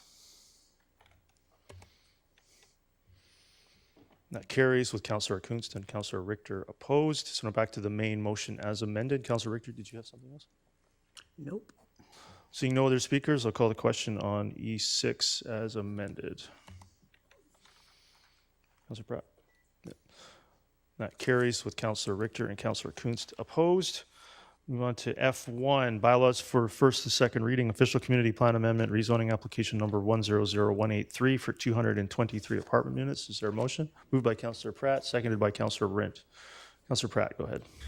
Yeah, just on the superficial kind of review of this application, slightly disappointed we're losing commercial space on a high street, but I'm pretty excited about having an actual natural park in that area for a lot of residents that we're putting in, and also the people who work and transit in the area. But I did have a question through yourself to staff in regards to the final design of the pocket park. Once I suppose once the development application is approved and once the development proceeds, does that park become a township asset, or is that a kind of privately held asset that the public has access to. Mr. Richardson, can you confirm that's a full dedication? Through your worship to Councillor Pratt, that's correct. It'll be a township-owned asset. So if it'll be a township-owned asset, how much of the design of the park will be done by the township as opposed to the proponent? Because what I'd like to see is if we're putting in a new pocket park in an area with thousands of residents and people who work in the area, I wouldn't mind seeing some participation by those people who are going to use it in the actual park design, and wondering how there might be a mechanism to do that through this application or through another process. Any thoughts, Mr. Richardson? Thank you, through your worship. So in terms of the process to date, the pocket parks are identified in the community plan. And then through, as we're seeing here, each site-specific development, we work with our development partners in terms of securing those lands and designing those lands with the proponent's qualified professional in conjunction with our staff and our parks design development staff overall in terms of those items for design overall and ease of maintenance and some of those other longer term considerations.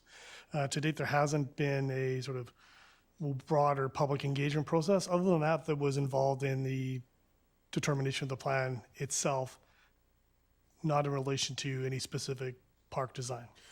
Right, I guess it different beast entirely going through the public consultation on the plan itself when there's not really anybody living there in any serious numbers versus now when we have all those hundreds and hundreds of units in and going in. And unfortunately, sometimes we see when the best of intentions with park design don't always get used as they were intended by the public. So just trying and get ahead of that if we can. So I don't want to hold up the development of housing because this is an area where we need it, but would like to potentially explore a way for the public to actually have a meaningful consultation process on the design of the park, and would look to staff if there's a way to do that. It's an interesting question I've not heard come up enough possibly. The benefit here with the timing is that it is first and second with a public hearing in September. We have all summer. This is something that you could confer with staff on and see if there's a process which maybe public consultation could be added for all pocket parks throughout the Willoughby area. Yeah, I would probably explore So we that. could certainly look at that, and you could come back with something that maybe makes sense, not just for this application, but potentially a process for that in September for all parks in this category. I likely will. Great. Okay. Is there anything else, Councillor Pratt? Nope. Nope. Seeing no other discussion, call the question on F1.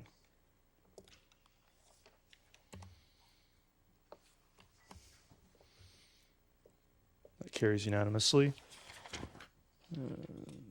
G1, electric kick scooter usage in the township, bylaw number 5914, 5915. Get a motion, please. Moved by Councillor Pratt, seconded by Councillor Bailey. Councillor Martins, go ahead. Thank you, and thank you.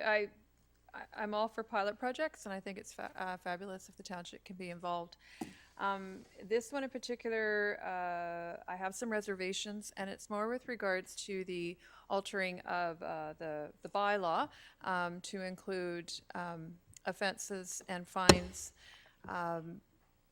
where bylaw won't be able to enforce moving violations. So I would just like some clarification from staff if in fact that is the case, that there is no ability for our bylaw officers to enforce legislation. Mr. Bracken?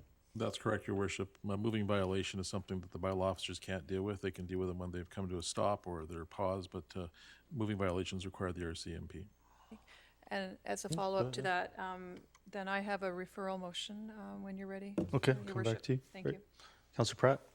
Yeah, thank you, Your Worship. And kind of share similar concerns with Councillor Martins there. These things, they do improve a lot of aspects of what we're trying to achieve, especially when you consider the amount of vehicle chips that are replaced by different modes of transportation, but there's always room to make sure we get it right.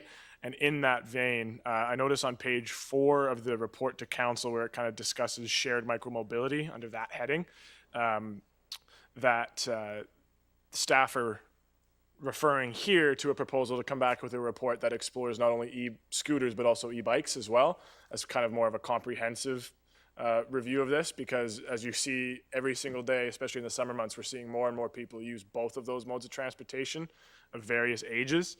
So when the time comes, when there's no other speakers, I'd probably move an amendment to not double up staff time on a future potential report for another issue when we can just combine the two, since staff in this report indicated that there would be the possibility to here. What's your amendment? So the amendment would be that the third that clause, where it says a report detailing options for the development of a shared micromobility program that includes electric kick scooters, would be amended to and electric bicycles. I'll come back to you. Is that good? Yeah. Good.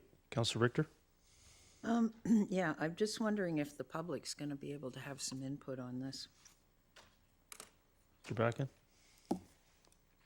Your worship, this is actually for first, second, and third reading, so at this point, prior to any potential referrals or amendments, this is aimed at actually putting in place a bylaw that would deal with the use of electric kick scooters and whatnot, so it would not automatically be receiving that at this point. Okay, so if we wanted to provide a public input opportunity, would we need to amend this for first and second and allow it to go to a public hearing? It would be prudent, I think, to give it first and second, or amend it to have public input if that was the desire. The challenge is this is a bit of a regulatory bylaw, so I guess in theory one could actually require public input on it, but it's not something. It's not a land use bylaw; it's a regulatory bylaw. Well, in a way, it's kind of land use if you've got all these scooters on public walkways.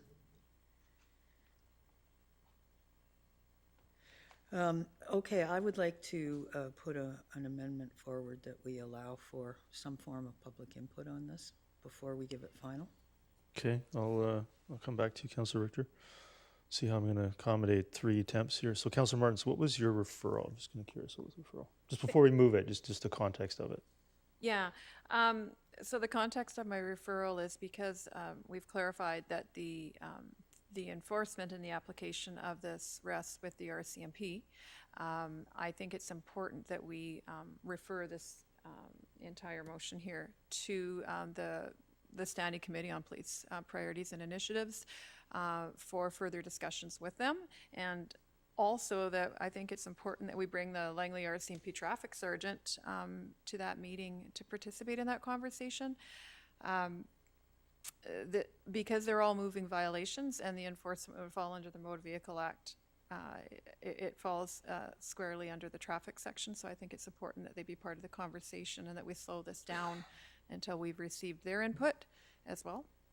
Okay, That's so, the reason for so it. do you want to move that referral? And I'll come back to Councillor Pratt. I might have a solution to that. So do you want to move that referral to that committee? Yeah, yes. Okay. Is there a seconder to that? Seconded by Councillor Bailey. So you want to speak to the referral, or are you good? I think it's sufficient what I've said. Yes. So, Councillor Pratt, what you could consider is adding to that referral. You could amend the referral to include discussion of e-bikes, if that would satisfy. You could consider that. Councillor Van Popda? Yeah, I just want to, I'm wondering if for speed and for efficiency, if we would just send it straight to the RCMP detachment and superintendent for review rather than going through the subcommittee. I mean, I think that's what the committee's for. The committee has that structure, and I think it will Does it? serve. Yeah, it has that. That's would essentially be the vehicle to do that consultation. Okay. Yeah. So seeing no other discussions on the referral, Councillor Pratt, do you want to leave e-bikes for another day? I mean, this is a program or a pilot program specific to scooters. That's what was one concern. Go ahead. It is in the regulatory sense, but in the report itself, it talks about how it'll be a micromobility program, not just necessarily the regulatory changes. It'll likely come back with a bit more of a comprehensive idea of, okay, well, this is what other municipalities are doing in terms of a shared program. And I think that we'd be remiss to not include e-bikes, especially because of the speeds that they can operate, because of, A, the advantages they have for transportation, but B, the other concerns that other councillors might have in regards to safety and how they're going to interplay with everything else. So I think that it'd be worthwhile to have the committee look at this as a whole and discuss it there. Do you want to add that to the referral? I'd like to, yeah. So do you add the discussion of e-bikes to the I don't know how to, Ms. Bauer, do you have any, Ms. Bauer disappeared. Bauer's gone. Ms. Little, do you have any suggestions on how to amend that referral to include discussion of e-bikes? Would that be sufficient? Yeah. Something like that? Okay, is there a seconder to that? Seconded by Councillor Richter. So open up an amendment to the referral. Is there any discussion on the amendment? Go ahead, Councillor Martins. Thank you. for myself, to me, these should remain separate in the sense that this is a specific pilot project with provincial legislation attached, and that's one conversation. I do, however, support that there should be a discussion at the Place Priorities Committee with regards to e-bikes. So rather than lumping them together, I would like to see it as two different referrals. I think it's a really valuable point, and that needs to be discussed there as well, but as separate. Ms. Little, could you take direction to place them on that committee agenda as separate agenda items? You think you could take that under direction? Okay. So with that, I think the referral is something that the committee can sort out. So with that amendment, I'll call the question on the amendment to the referral. And this is G1.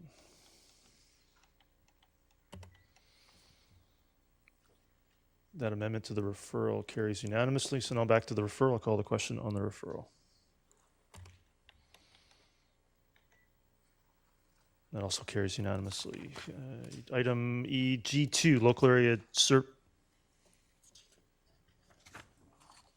It's been referred away, Councilor Richter. So the amendment for public input could be determined when it returns from the committee. Yep. Moving on. EG2, local area service reserve transfer, bylaw number 5916. I'll move it. Is there a seconder? Seconded by Councilor Rent. Is there any discussion? Councilor Richter.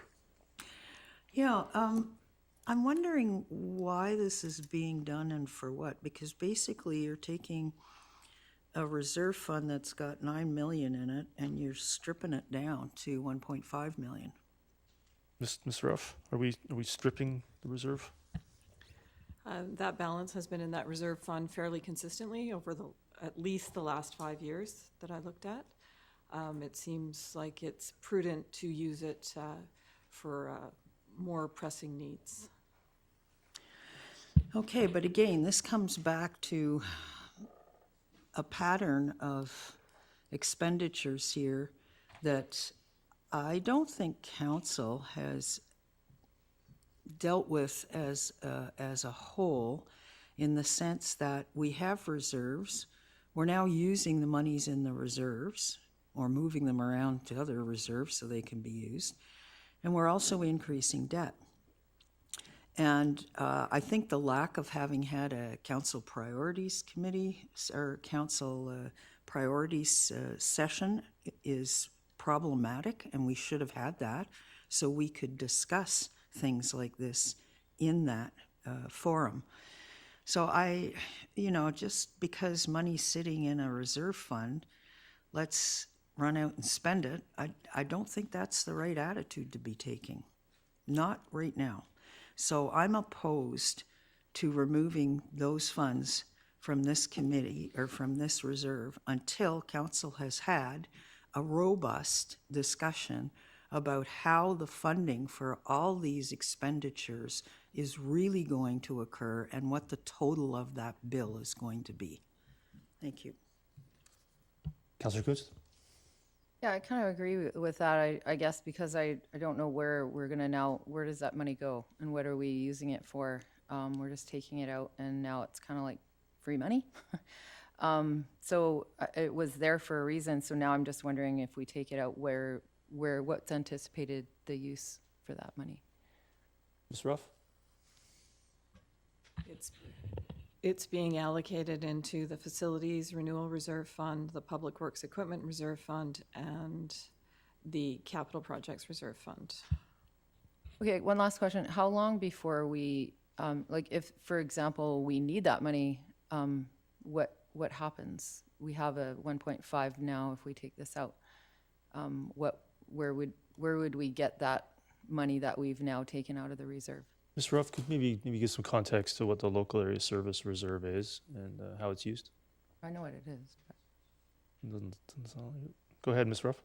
So the local area service is to provide the local area service for items, and those are charged back to residents, taxpayers through their tax bill, which includes interest. So this could be funded through debt, which would pay for itself.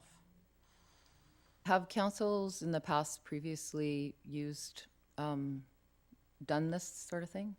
Mr. Bracken? It's not done frequently, but it has been done, Your Worship. The fund, as it builds up over time, sometimes allows for the ability to take the seed money out or other monies out that have been garnered through the fund and through the interest that's been paid thereon. Okay, thank you. Councillor Pratt? Thank you, and through yourself to staff. I can't quite remember how much the most recent local area service application that was before us cost, but in general, if we're leaving 1.5 million in the reserve fund, what's the price tag on a, and again, might be an unfair question to call it a typical, but on a typical LAS, what's the price tag, and is 1.5 enough to cover 1, 2, 45?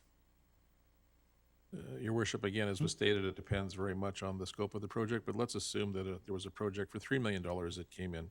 I think our process would then likely be to borrow some or all of those funds and have the LAS then actually pay for that borrowing. So the future revenues would be actually making the payments on the principal and interest. And leaving 1.5 in the reserve fund, and please excuse my lack of knowledge on where that LAS fund is funded from, but where do the monies come from on a typical basis to go into the fund? Is that part of the DCC program? I can't remember. It's not. It's a separate standalone fund, but what it represents may be, say, a water or sewer extension down the street where all the users were petitioned and agreed to pay for that amount themselves.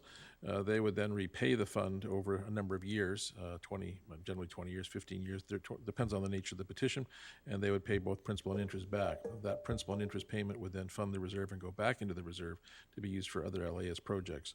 The fund, when it was created originally, well before my time, would have had a balance, and then over the years there have been additions and deletions from that fund depending upon the activity. Okay. So if there's an LAS project that comes along in the next term or next year, and it's a $3 million price tag, we theoretically have enough to service it with the 1.5 that's left, theoretically. Then as that project is built out, they are then paying the principal and interest back to refund the LAS reserve that we have. So we just have $9 million that have been accumulated over time. That's correct. And the difference, I guess, would be that there may be still several projects outstanding that are repaying the local area service fund. Okay, thank you. Yeah, so I think that Mr. Bracken answered my question, that it's going to be going back up every year as LASs are running their 20-year courses. So the LAS fund has as a natural recurrence. If we have, upwards of $8 million in a restricted fund that we don't need, it's eroding away at, MPI. 8%, 9% last year was lost. We lost almost $1 million on that money last year just from inflation alone. That's how certainly some could bring that argument to bear, that if you have reserve funds that are restricted to this degree, and they're not being put to work for benefit of residents and taxpayers, and they're being eroded away by inflation. We've had, I think, endless questions on the status of the capital projects reserve. Well, here we go. We're finding some funding for it. So with that, I'll call the question on G2. That carries with Councillor Richter and Councillor Kunst opposed. Bylaws for final adoption, soil deposit removal bylaw, please. Bylaw number 5900. Moved by Councillor Bailey, seconded by Councillor Rint. Any discussion on item 1? Seeing none, call the question.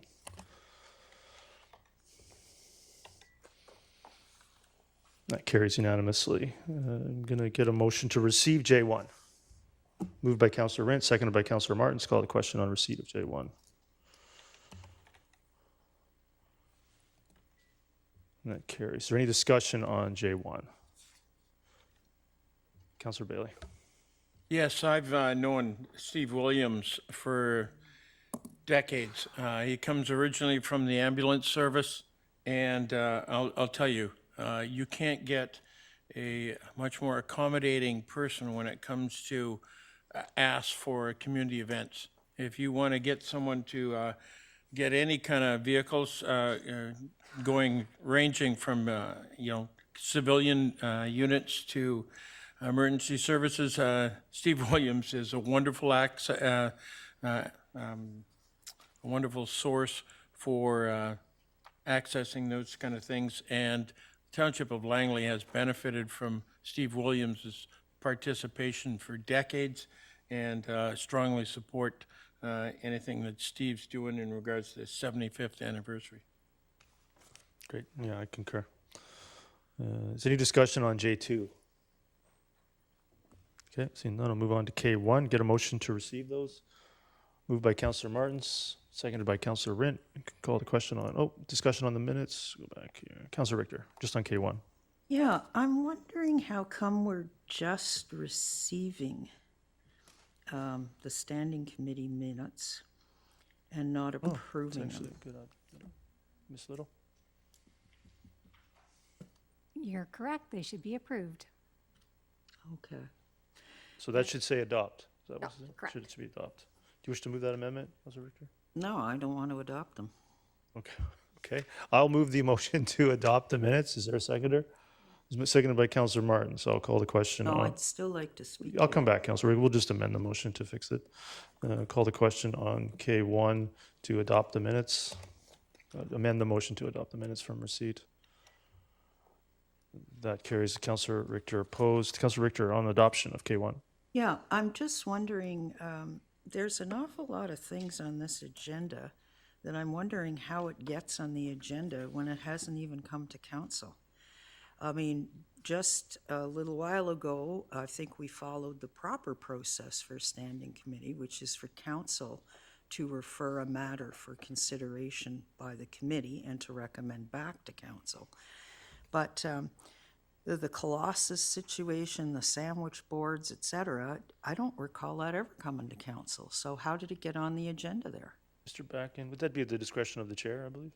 That's correct, Your Worship. The way the terms of references, I recall, were set up, it's to be things coming from council or determined by the chair or members of council to be relevant.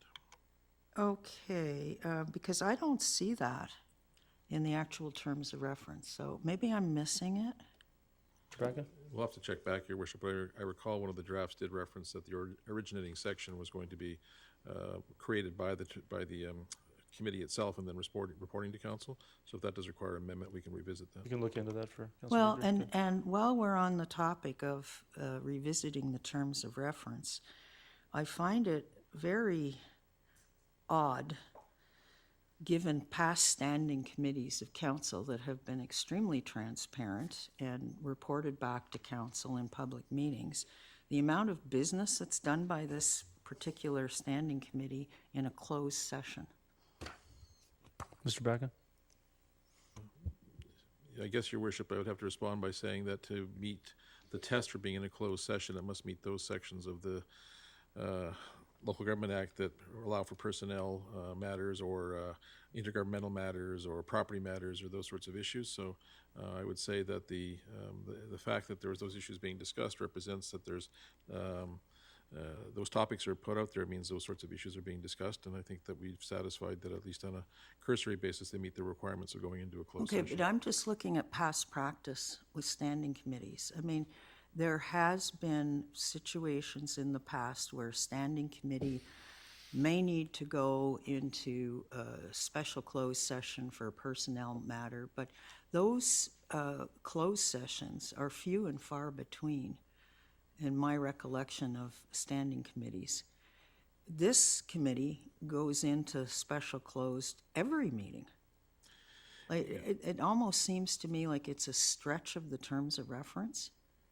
I guess I would respond, Your Worship, that the categories still need to be there. The challenge here is, of course, these are policing matters, RCMP matters, and most of the previous standing committees, perhaps not all, but most, haven't been challenged with dealing with some of the RCMP and policing matters.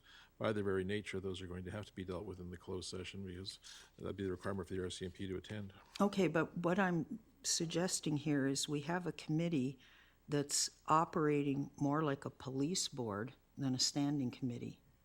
And that's not what it was created to do. Mr. And I Backen, think this needs to be reviewed. Is that your sense that it's operating like a police board? No, Your Worship. The boards would operate with some level of autonomy, either through their appointment process or for their duration. I think the challenge, and this is a bit different, is that this is dealing with policing matters. And while there is no autonomy of council in dealing with the matters, in reviewing the matters, they're coming from the sources as was referenced in the terms of reference or from the chair, and we'll have to verify that.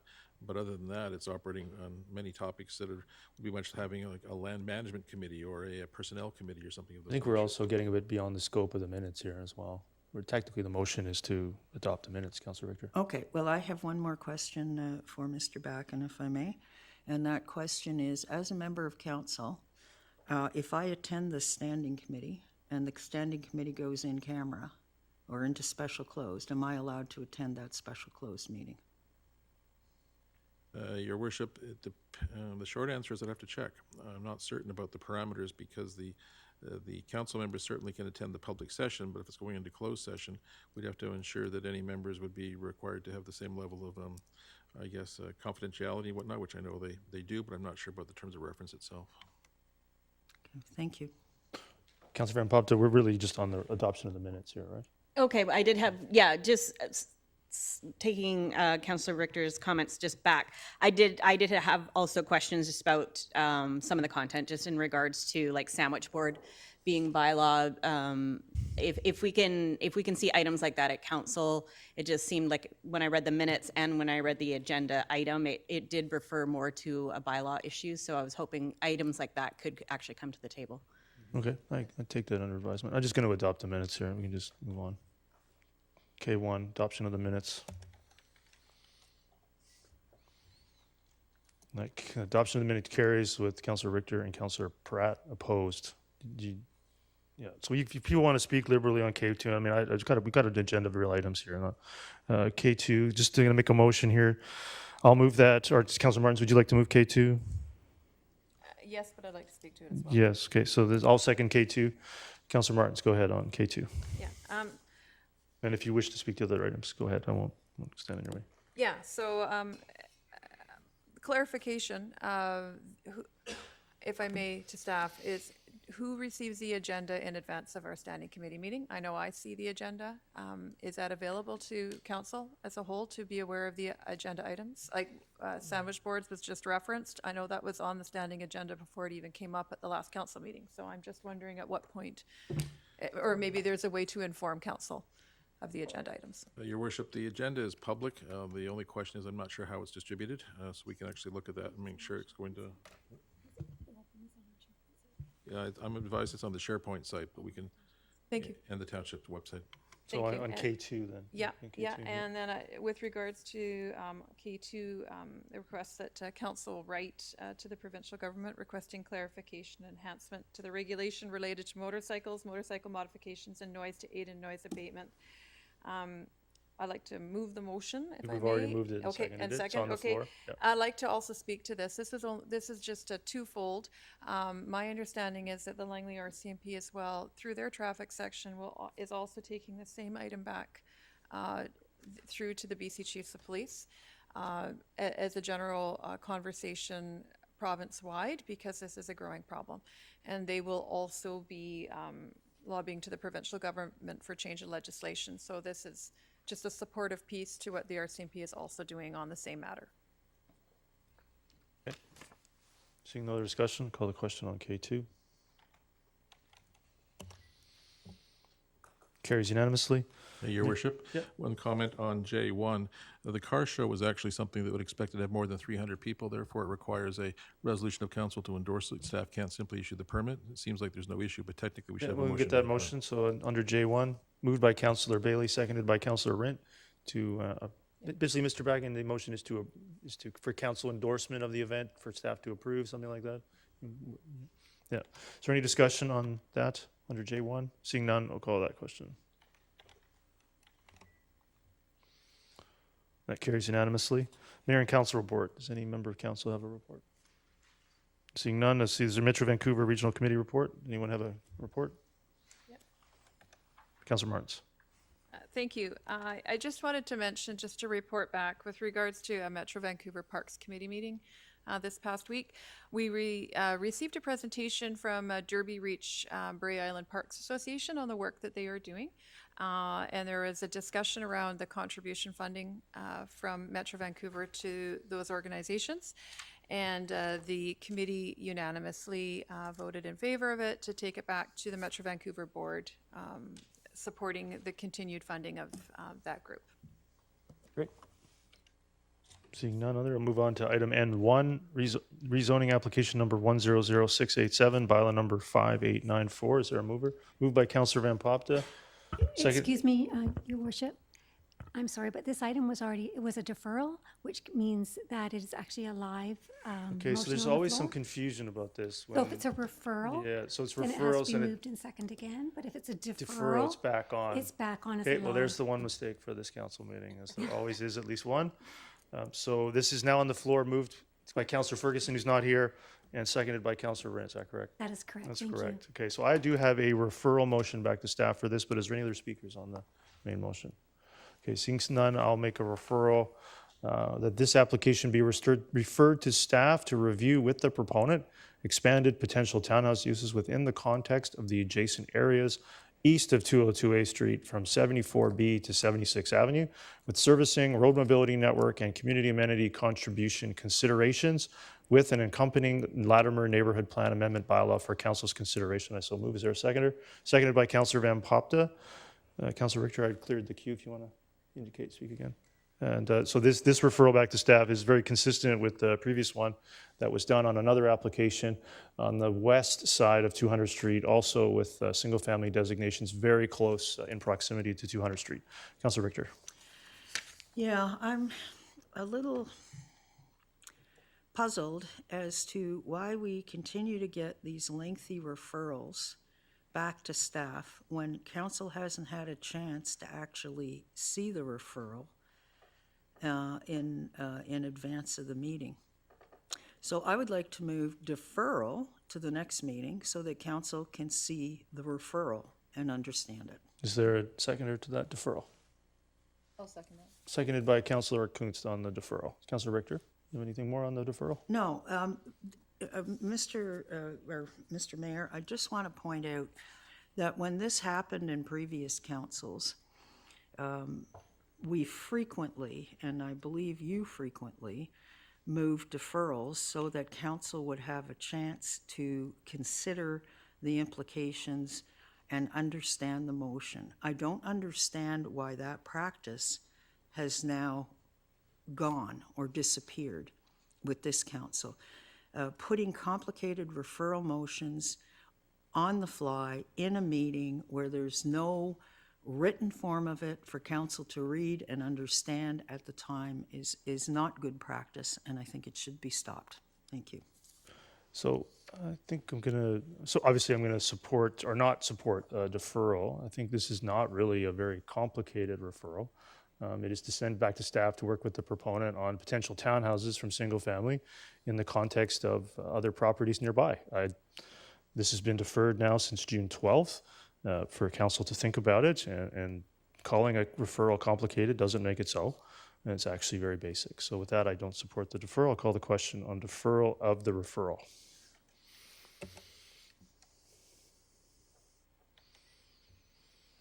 That fails with Councillor Kunst, Councillor Bailey, Councillor Rint, Mayor Woodward, Councillor Martins, Councillor Van Popta, Councillor Pratt, and Councillor Ferguson absent.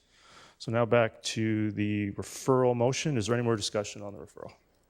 Seeing none, I'll call the question on the referral of N1.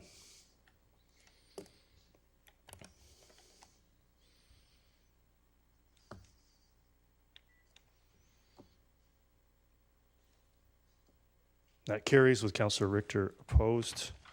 So we have a presentation coming up, but we're ahead of schedule here by a little bit. So why don't we get through other business, and then we can stand in recess. Is any other business? Councillor Richter. Yes, I've got three items here.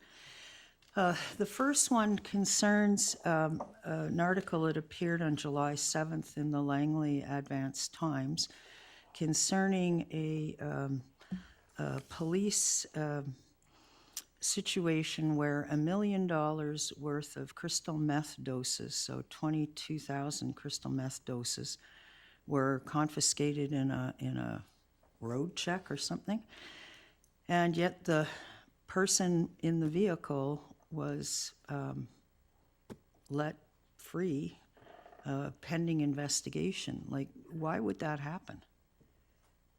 If somebody's got $1 million worth of illegal drugs in their vehicle, why would they be let go on their own recognizance pending an investigation? Your Worship, it's probably one of two things. It depends upon the evidentiary chain and if the individual could be thought to have had some sort of insight or knowledge about the material being carried. The other issue there may have been a determination based on merit that the bail amount had to be set low, given the person's, I guess, financial wherewithal, so that they would ensure equity with other potential offenders. Well, that's an awful lot of drugs to be carrying around in your car. So I would like to refer that to the Standing Committee on Policing. Mr. Bracken, do you have any comment on a potential referral for the committee to consider that? It would be with some caution because it sounds like there's an ongoing police investigation. So that would make it challenging for them to comment until the investigation is concluded. It would be possible, I suppose, to get an update on evidentiary processes if that was deemed necessary by council or the committee. But I would just be wary and provide some words of caution about that ongoing investigation. And it would be my preference to leave that up to the discretion of the chair of the committee, whether that should be on the agenda or not. Councilor Richter, do you have anything else? Well, no, I wanted to move a referral to the committee for their discussion. Is there a seconder to that? Not seeing a seconder, Councilor Richter. Okay. My next item concerns an email that came to all of council last week concerning the 2023 Jazz Festival in Fort Langley and the decision that was made to not put a greeting in that guide from Township Council. In all the time I've been on council, I don't think I've ever seen anything like this happen when there's a major event or festival occurring in the township, and council never even discussed it, quite frankly. But why was the decision made not to put a greeting from council in the program for this event? Mr. Bracken, clarify, I believe that the request was for a letter from the mayor, not from council. Would that be correct? So I think that's just an incorrect statement, Councilor Richter. Go ahead, Mr. Bracken. My recollection, and we'd have to verify, I suppose, but my recollection was it was a request from the committee to the mayor directly. I don't know if it did go to council. I don't believe it did. No, I believe it was a request of the mayor's office, Councilor Richter. Okay, but basically, and this came around, I'll read you right from what was said here. I just don't understand why we wouldn't have responded to it. All they wanted was greetings from council. So the letter starts, the board of the Fort Langley Jazz Festival would like to address recent correspondence from the mayor's office indicating that an official welcome message in the upcoming festival program guide would not be forthcoming. Yeah, that was a decision. Why would Township Council not want to put a welcoming message to people that are coming to this community for a festival? See, my understanding was the examples that were submitted to the mayor's office were of letters specific to the mayor, not council. You keep using the word council. The request came to have a letter from the mayor, and that opportunity was declined, Councilor Richter. Okay. Well, I would like to put on a motion that council send a letter of greeting for the 2023 Jazz Festival Program We're Guide. definitely focused on the big issues here. Seconded by Councilor Martins, so we'll open up a secondary motion. Councilor Richter, do you wish to speak to this very important issue? Yeah, I just think declining to put a greeting message in a festival guide borders on being rude, and it's certainly, I think, a snub to the community group involved, and I don't think they've done anything to deserve that. And I feel that the mayor, as spokesperson for council, should be discussing things like this with council before turning something like that down. Mr. Bracken, do we go to council for every correspondence request?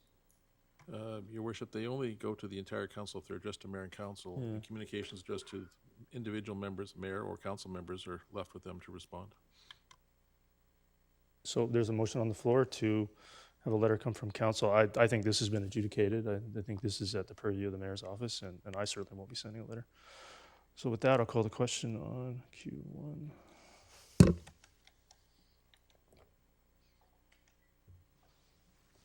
That fails on a tie vote with Councillor Bailey, Councillor Rent, Mayor Woodward, Councillor Van Popta opposed. Councillor Richter, other important items?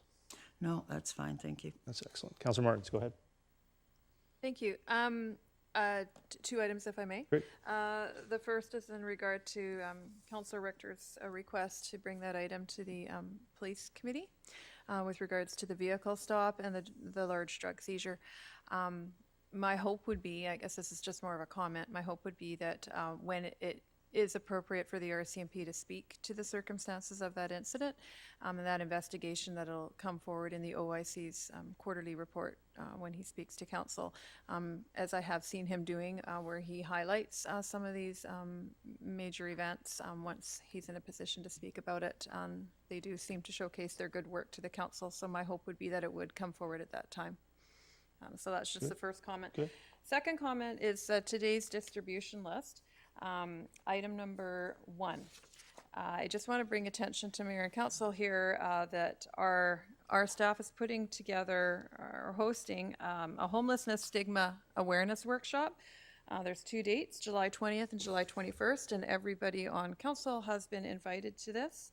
And I think this is a great opportunity for leaders in our community to hear more on the issues and related to homelessness, addressing misinformation, and I think hoping to increase community empathy for those experiencing homelessness.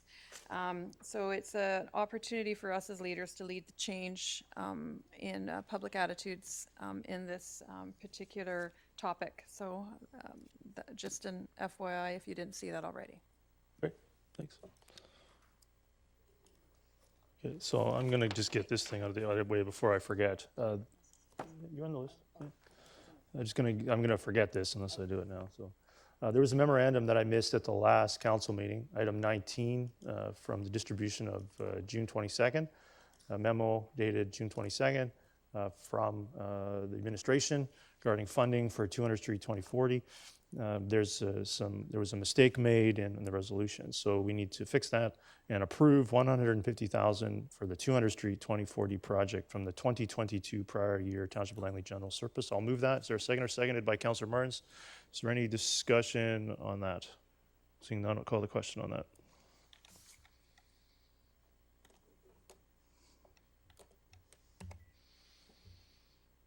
That carries with Councillor Richter opposed. So we'll move on here. Councillor Bailey. Yeah, I'd just like to speak to that workshop coming up on the 20th and 21st about the stigma associated with the homeless. I've had extensive exposure to them over the decades, and I think especially in lieu of the 1-year anniversary coming up of the 2 homeless persons that were shot and killed in Langley, that this subject get more exposure. Repeatedly, there are people who view the homeless as a bunch of drug addicts and all the negative aspects, and in my exposure, I have run into a significant amount of people who are good people.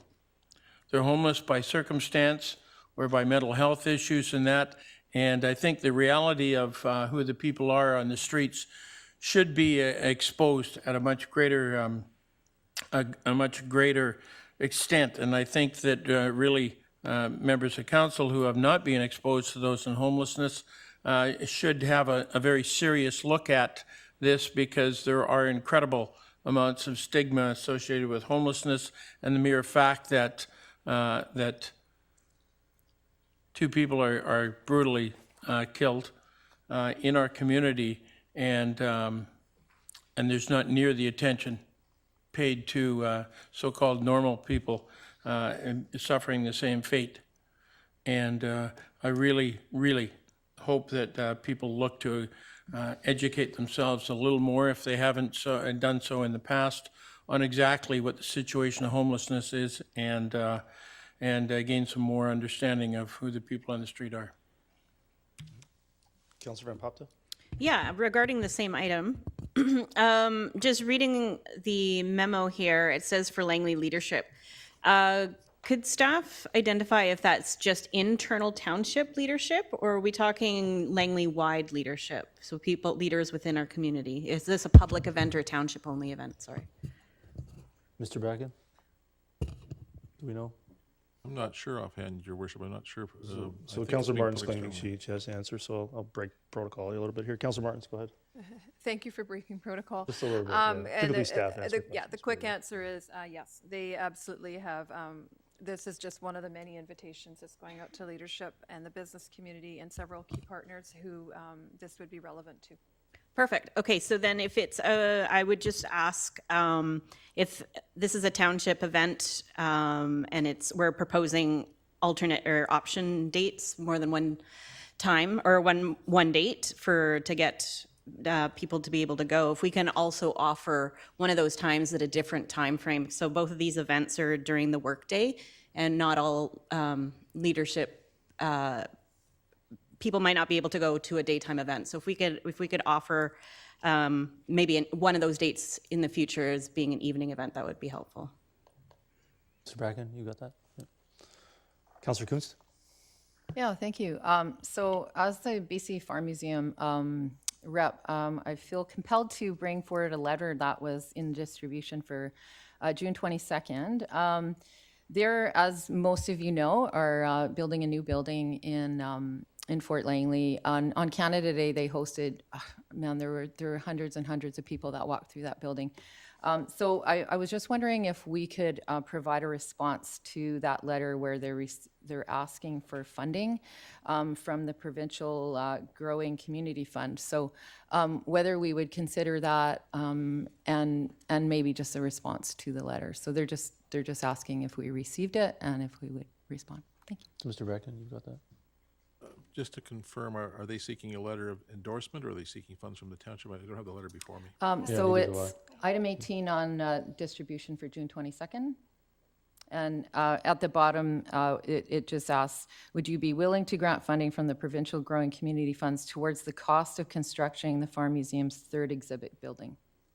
So the Growing Communities Fund has been mostly, I think, all but expended at this point by council resolution. So, but we can get back to them. Okay, Yeah. thank you. Thank you. Councillor Richter?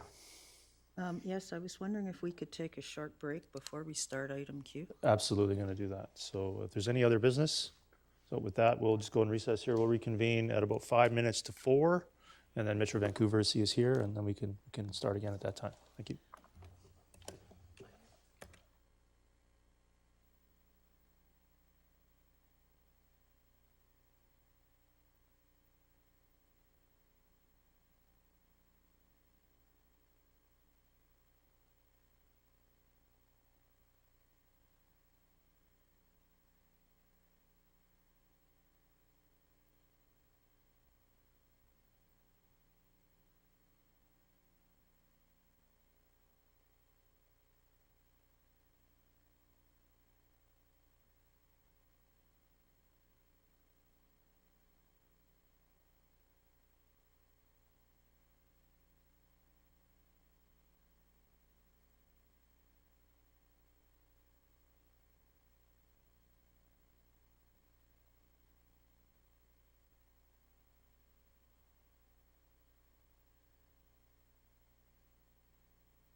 Mr. Backen, we need the clerk back, or are we good to go?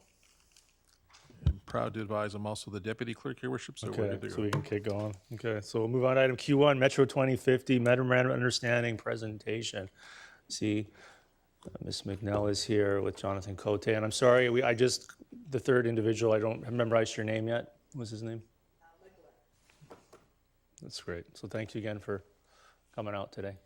So you have a presentation for us. I do have a presentation for you. Thank you, Your Worship and Council, for having us today. And I was just asked to come and give a bit of a brief overview around the relationship of the Township of Langley to Metro 2050, the most recently adopted regional growth strategy. And I'm happy to take you through that. And so just in advance of getting into the nitty-gritties, it's just a reminder that we have decades and decades of planning together as a region. The Federation's been working together. First plan was actually adopted in 1966, and we've been building on the successes of those plans and hopefully a continuous improvement through to the most recent one. But regardless of the regional growth strategy that's in place, it's based on the same kind of principles. It's really about making sure that we are putting growth that comes to this region in good transit-oriented locations, in our network of urban centers, that we're working hard to protect important lands for this region, whether that's our food lands or ecologically important lands or industrial lands, that we're supporting the development of complete, healthy, and resilient, now resilient in the face of climate change, communities, supporting diverse and affordable housing, working really closely with TransLink and Transport 2050, so supporting better mobility and a prosperous economy, and then finally really helping to provide urban infrastructure in an efficient way. Sprawl costs money, and so when we are able to contain and structure growth, it's a lot more efficient to serve it with transit and with utilities.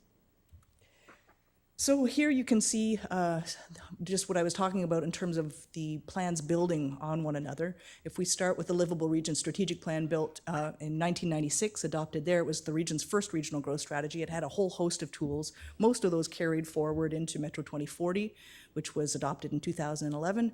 And again, with the most recent update and iteration, most of those tools carried forward into Metro 2050. And I'll talk a little bit about how that applies to the Salmon River Uplands in a moment. But in terms of the big moves for Metro 2050, it was really responding to our board's direction around wanting to make a big move when it came to some of the housing policy. So there's a full goal there with 3 strategies and a whole host of actions for member jurisdictions in Metro and TransLink. We have much stronger climate policy in this iteration of the regional growth strategy, and finally some policy around adaptation, not just mitigation. Stronger focus on directing growth to urban centers and transit corridors. We have new regional targets, one around affordable rental housing and another couple around protecting the environment, half of the region for nature, and urban tree canopy cover target as well. And then finally, there's really a stronger emphasis and recognition that these policies have different impacts on different parts of our population, so looking at the social equity outcomes and a stronger emphasis on building relationships with First Nations. For those who are not familiar with regional growth strategies, they're quite a unique document in British Columbia. It's an agreement between member jurisdictions and a regional district for how you're going to manage growth that's coming to this region in a way that reflects the Federation's values. And every single member jurisdiction has to sign on to the regional growth strategy, as does the TransLink board, adjacent regional district boards, and the Metro Vancouver board. And so there's a lot of policy work that goes to building that level of consensus. And through the adoption of Metro 2050, there were several members who felt like Metro 2050 should be a lot stronger to ensure accountability, and others who are like, well, want it to be a lot less directive and maintain municipal autonomy. So striking that balance is a real challenge, and every word in this plan has been taken to the ledge where we think we can achieve consensus. In terms of adoption, back last year we sent out the draft or the bylaw for acceptance from all local governments, and we had 22 of 24 jurisdictions accept this as the regional growth strategy. The Township of Langley was actually one of the 2 municipalities that originally objected to Metro 2050. A big concern was that the language in the plan, particularly around the Salmon River Uplands, didn't give enough comfort and clarity to the township around what was permitted in that designation in those areas, and that it was misaligned with existing and planned uses for the area. And so there was a desire to get better clarity on what rural meant for these lands. And by working through with township staff and elected officials, we were able to develop a non-binding MOU that clarifies that and remove the objections. And it's also worth noting that we've been working really closely with your staff since that time on a whole host of projects, and so that was a real catalyst for us in terms of relationship building. So I'm going to take you through the history, if you'll bear with me. I actually started with Metro in 1997, and this was adopted in 96, so I was around for this one. Back in the Livable Region Strategic Plan, you'll see that there were really only two big designations in the plan. There was urban, which is shown on this map in gray and in white, and then there was the green zone, which is shown in green in different varieties. And what you'll notice that the areas circled in yellow, so northeast Maple Ridge, the Salmon River Uplands, Campbell Heights, etc., these were actually all urban in that Livable Region Strategic Plan. So no regional involvement at all for engaging on these lands. In Metro 2040, there was a concerted effort to really concentrate growth, and so we actually made the urban containment boundary smaller by about 8,500 hectares. And in doing so, we created for the first time a rural designation. And so you can see that by removing some of the development rights for these lands, member jurisdictions wanted some kind of agreement that if they did future planning in these areas, they'd be able to have some of them at urban densities and some not. And so we created special study areas to allow for that, and then we had some special treatment for the Salmon River Uplands, and I'll show you that now. So in Metro 2040, we have not only just an overlay that you can see in the map here, which is rural within the sewerage area and sewerage extension areas.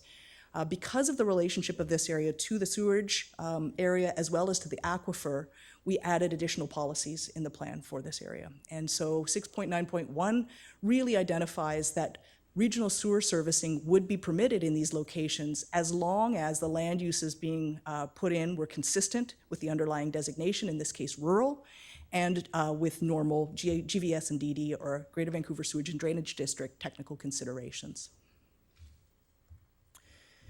In Metro 2050, there's absolutely no change to that policy, and so what we've got is the same designations, the same overlay, and the same policy that speaks to the treatment of these particular areas.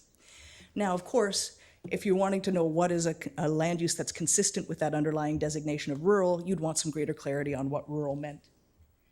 And so in Metro 2050, this is the definition of rural lands. You'll see that land uses permitted in this designation are low-density forms of residential, agricultural, et cetera, et cetera. I won't read the slide.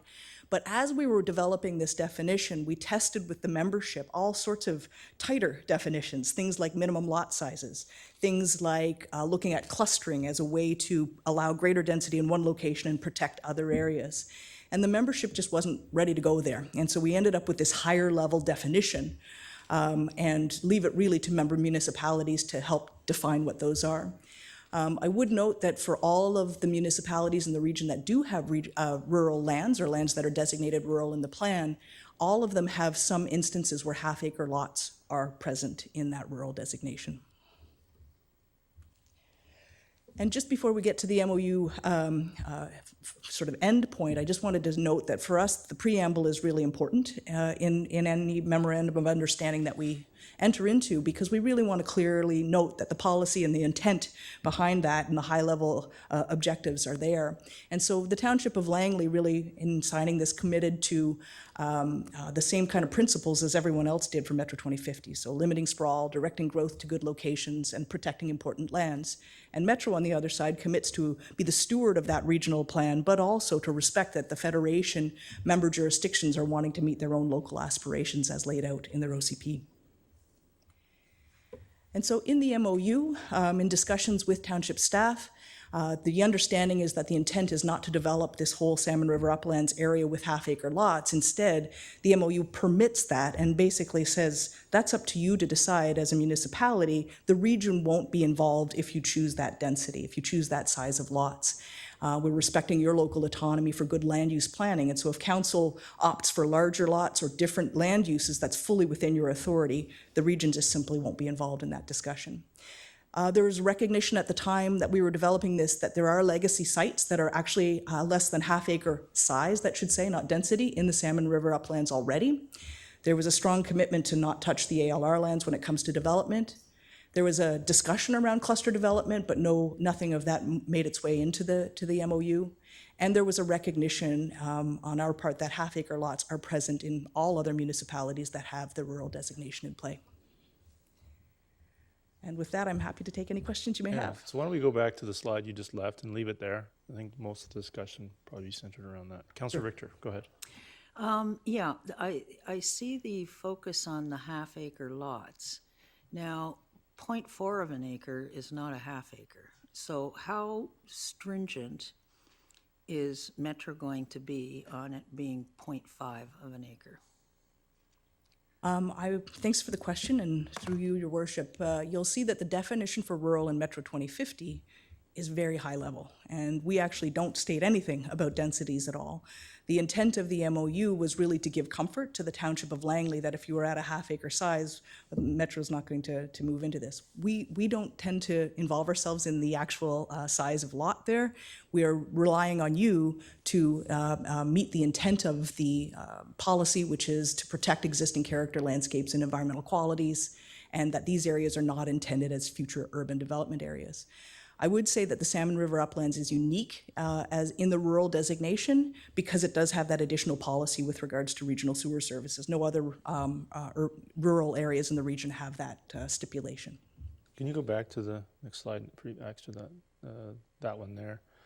So the recognition that cluster development in some locations with half-acre lots may support the protection of other rural lands. So if there were significant dedications within a proposal amounting to almost 10 acres potentially, so there would be some consideration of 0.047 or 0.045 would not be of great concern. I would say that wouldn't be a regional issue. It wouldn't be a regional issue. That's great. Councillor Richter, do you? You know, I think if I could, Your Worship, the discussion around cluster development can be problematic, and that's why it didn't make its way into the regional growth strategy. We know that if there's one cluster development in the region, not a big problem, but if it's suddenly proliferated through a rural area, there may be greater concern. And so as we couldn't reach consensus on what that threshold would be, we ended up with that higher level definition. And how do you measure cluster development? Like, what is it? Again, the regional growth strategy would be silent on that. Okay. Part of the concern around Salmon River Uplands is it is sitting on an unconfined aquifer, which provides the water to a lot of the rural residents that live there. I'm one of them. And we know that if you're pulling water out of the ground, it has to go back into the ground in order to keep the aquifer healthy, which is where septic systems come into play. So it's kind of like a continuous cycle. And also to protect that, you need the tree canopy to help with the recharge of that. So if Township of Langley makes a decision to move to, say, 0.4 acre lots, and put a lot of them into one specific location, is Metro going to be in a position to provide both water and sewer to that location? Thanks for the question. I don't know that I have an answer for that. The application would have to go forward to the Sewage and Drainage District. All that we're saying with regards to regional planning is that the regional growth strategy wouldn't be an impediment on that. The GVS and DD would have to come forward and assess that on its technical merits. Okay. Well, the concern that I have is if we're going to provide water out of the aquifer, but run it through Metro's sewer system, it's going to go straight out to Annacis Island, and it's not going to maintain the environment. I believe to maintain the environmental and the character of the area. So would Metro get that information if something went forward to? I guess what I'm wanting is some sort of an assurance that both water and sewer would be considered at the same time by Metro. Thanks. That would actually be up to the township to apply for both at that, right? Okay. Yeah. All right. Thanks. Thank you. And there's no restriction on using a Metro Vancouver water service for rural areas? No, there is not. No, there is not. And I just have one more question. You've got your third bullet down there that says recognition that there are legacy sites at least half-acre density, at less than half-acre density in the Salmon River Uplands. Do you know where those sites are? Thanks for the question. I don't. It was just part of the dialogue that happened for us as developing the MOU is recognizing that density is already at play. And so we're really respecting existing uses going forward. Okay, thank you. See no other questions. I had a couple. Is half-acre lots urban sprawl? I think that depends on whether it's blanketing an entire location or not. So I think that, there's not an easy definition for what urban densities are here, thus the high-level definition that's in the plan. And so the ALR would have something to say about that. So if you're looking at a Salmon River context of a patchwork quilt of properties in and out of the agricultural land reserve, there is no ability, as per this MOU and our agreement with Metro, there's no contemplation of ALR. So the patchwork quilt that is Salmon River, by definition, would not be subjected to that example that you gave, where if half acre was the entire region, maybe it would be, but in limited context, it's potentially not. That's correct. That's correct. I had another one. Again, seeing no other speakers. I know we'll have another presentation here in a moment. If you had to say yes or no, which I know you love to do, or pick one, which municipality has more urban sprawl within its boundaries? City of Vancouver or the Township of Langley? Thanks for the question, and I'll pass on that one. I don't know. I mean, we have an urban containment boundary, and we've managed to keep 98% of growth within that urban containment boundary with very minimal expansions of it. Yeah. And anything that's within that area, we wouldn't consider urban sprawl. And the urban containment boundary was defined long after the Vancouver decided to sprawl all over the place. Would that be fair?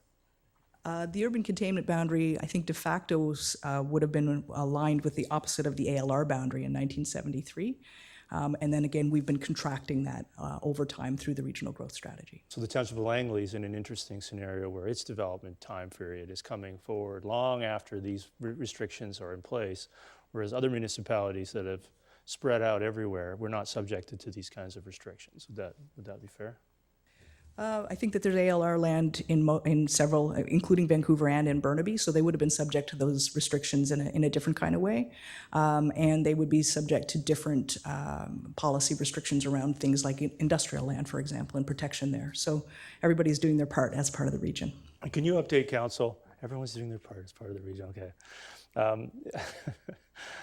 Would you just maybe give council a few minutes on the recent amendment for Metro Vancouver, now adopted by the main board, to communicate to the province a potential exclusion for municipalities that have significant greenfield opportunities or undeveloped land opportunities from the Homes for People, just for council's context? Certainly, thank you, Your Worship, for the question. Back when some of the small home initiative came forward, Metro Vancouver Regional Planning staff took a look at that and wanted to provide some initial feedback on the potential unintended consequences of that work as they're developing the regulations.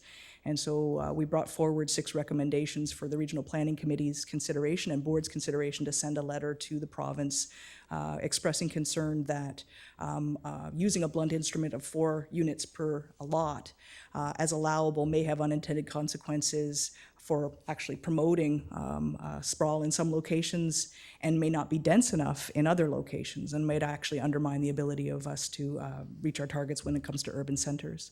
When that came forward to the Regional Planning Committee, there was discussion around the fact that there are a number of municipalities in the region who are also providing a lot of that kind of diverse types of housing already within greenfield areas or areas that are not developed. And so there was a request to add a recommendation to that letter with regards to communities like the Township of Langley, Maple Ridge, and Surrey, suggesting that because of those greenfield areas that they not be subject to the same regulations. Yeah, that's great. Thank you. Councillor Richter? Yeah, I just had one more question with regards to tree canopy. And I know that Metro did adopt a standard of tree canopy coverage. One of our greenfield areas, so to speak, that will be developed is Brookswood Fernridge. And the tree canopy that's there now contributes to quite a bit to our existing tree canopy. And if that's going to be reduced, which it will be reduced, we'll lose a lot of trees that'll take years to grow back. So are there any penalties under Metro for loss of tree canopy? Existing tree canopy? Thank you. Through your worship. No, these are aspirational targets that are set recognizing that there are standards when it comes to a region around what we should be protecting. And currently, we're at about 32% of urban tree canopy cover across the region. And the target in the plan is to get to 40%. But it's recognized that every community has its own local context. A community like Richmond doesn't have the same kind of tree canopy cover or the ability to contribute to that as, for example, municipalities on the North Shore.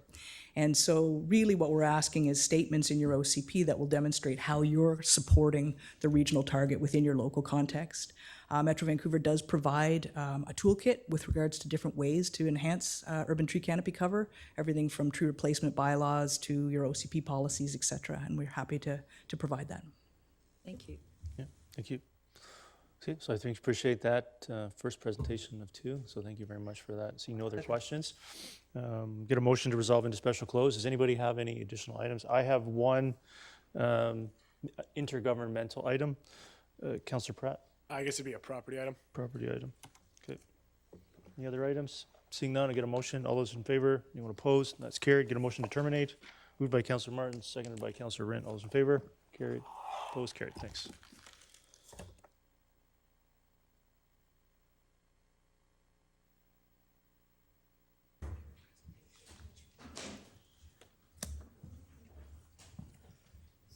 That presentation on here, I don't know. That's special post? Yeah.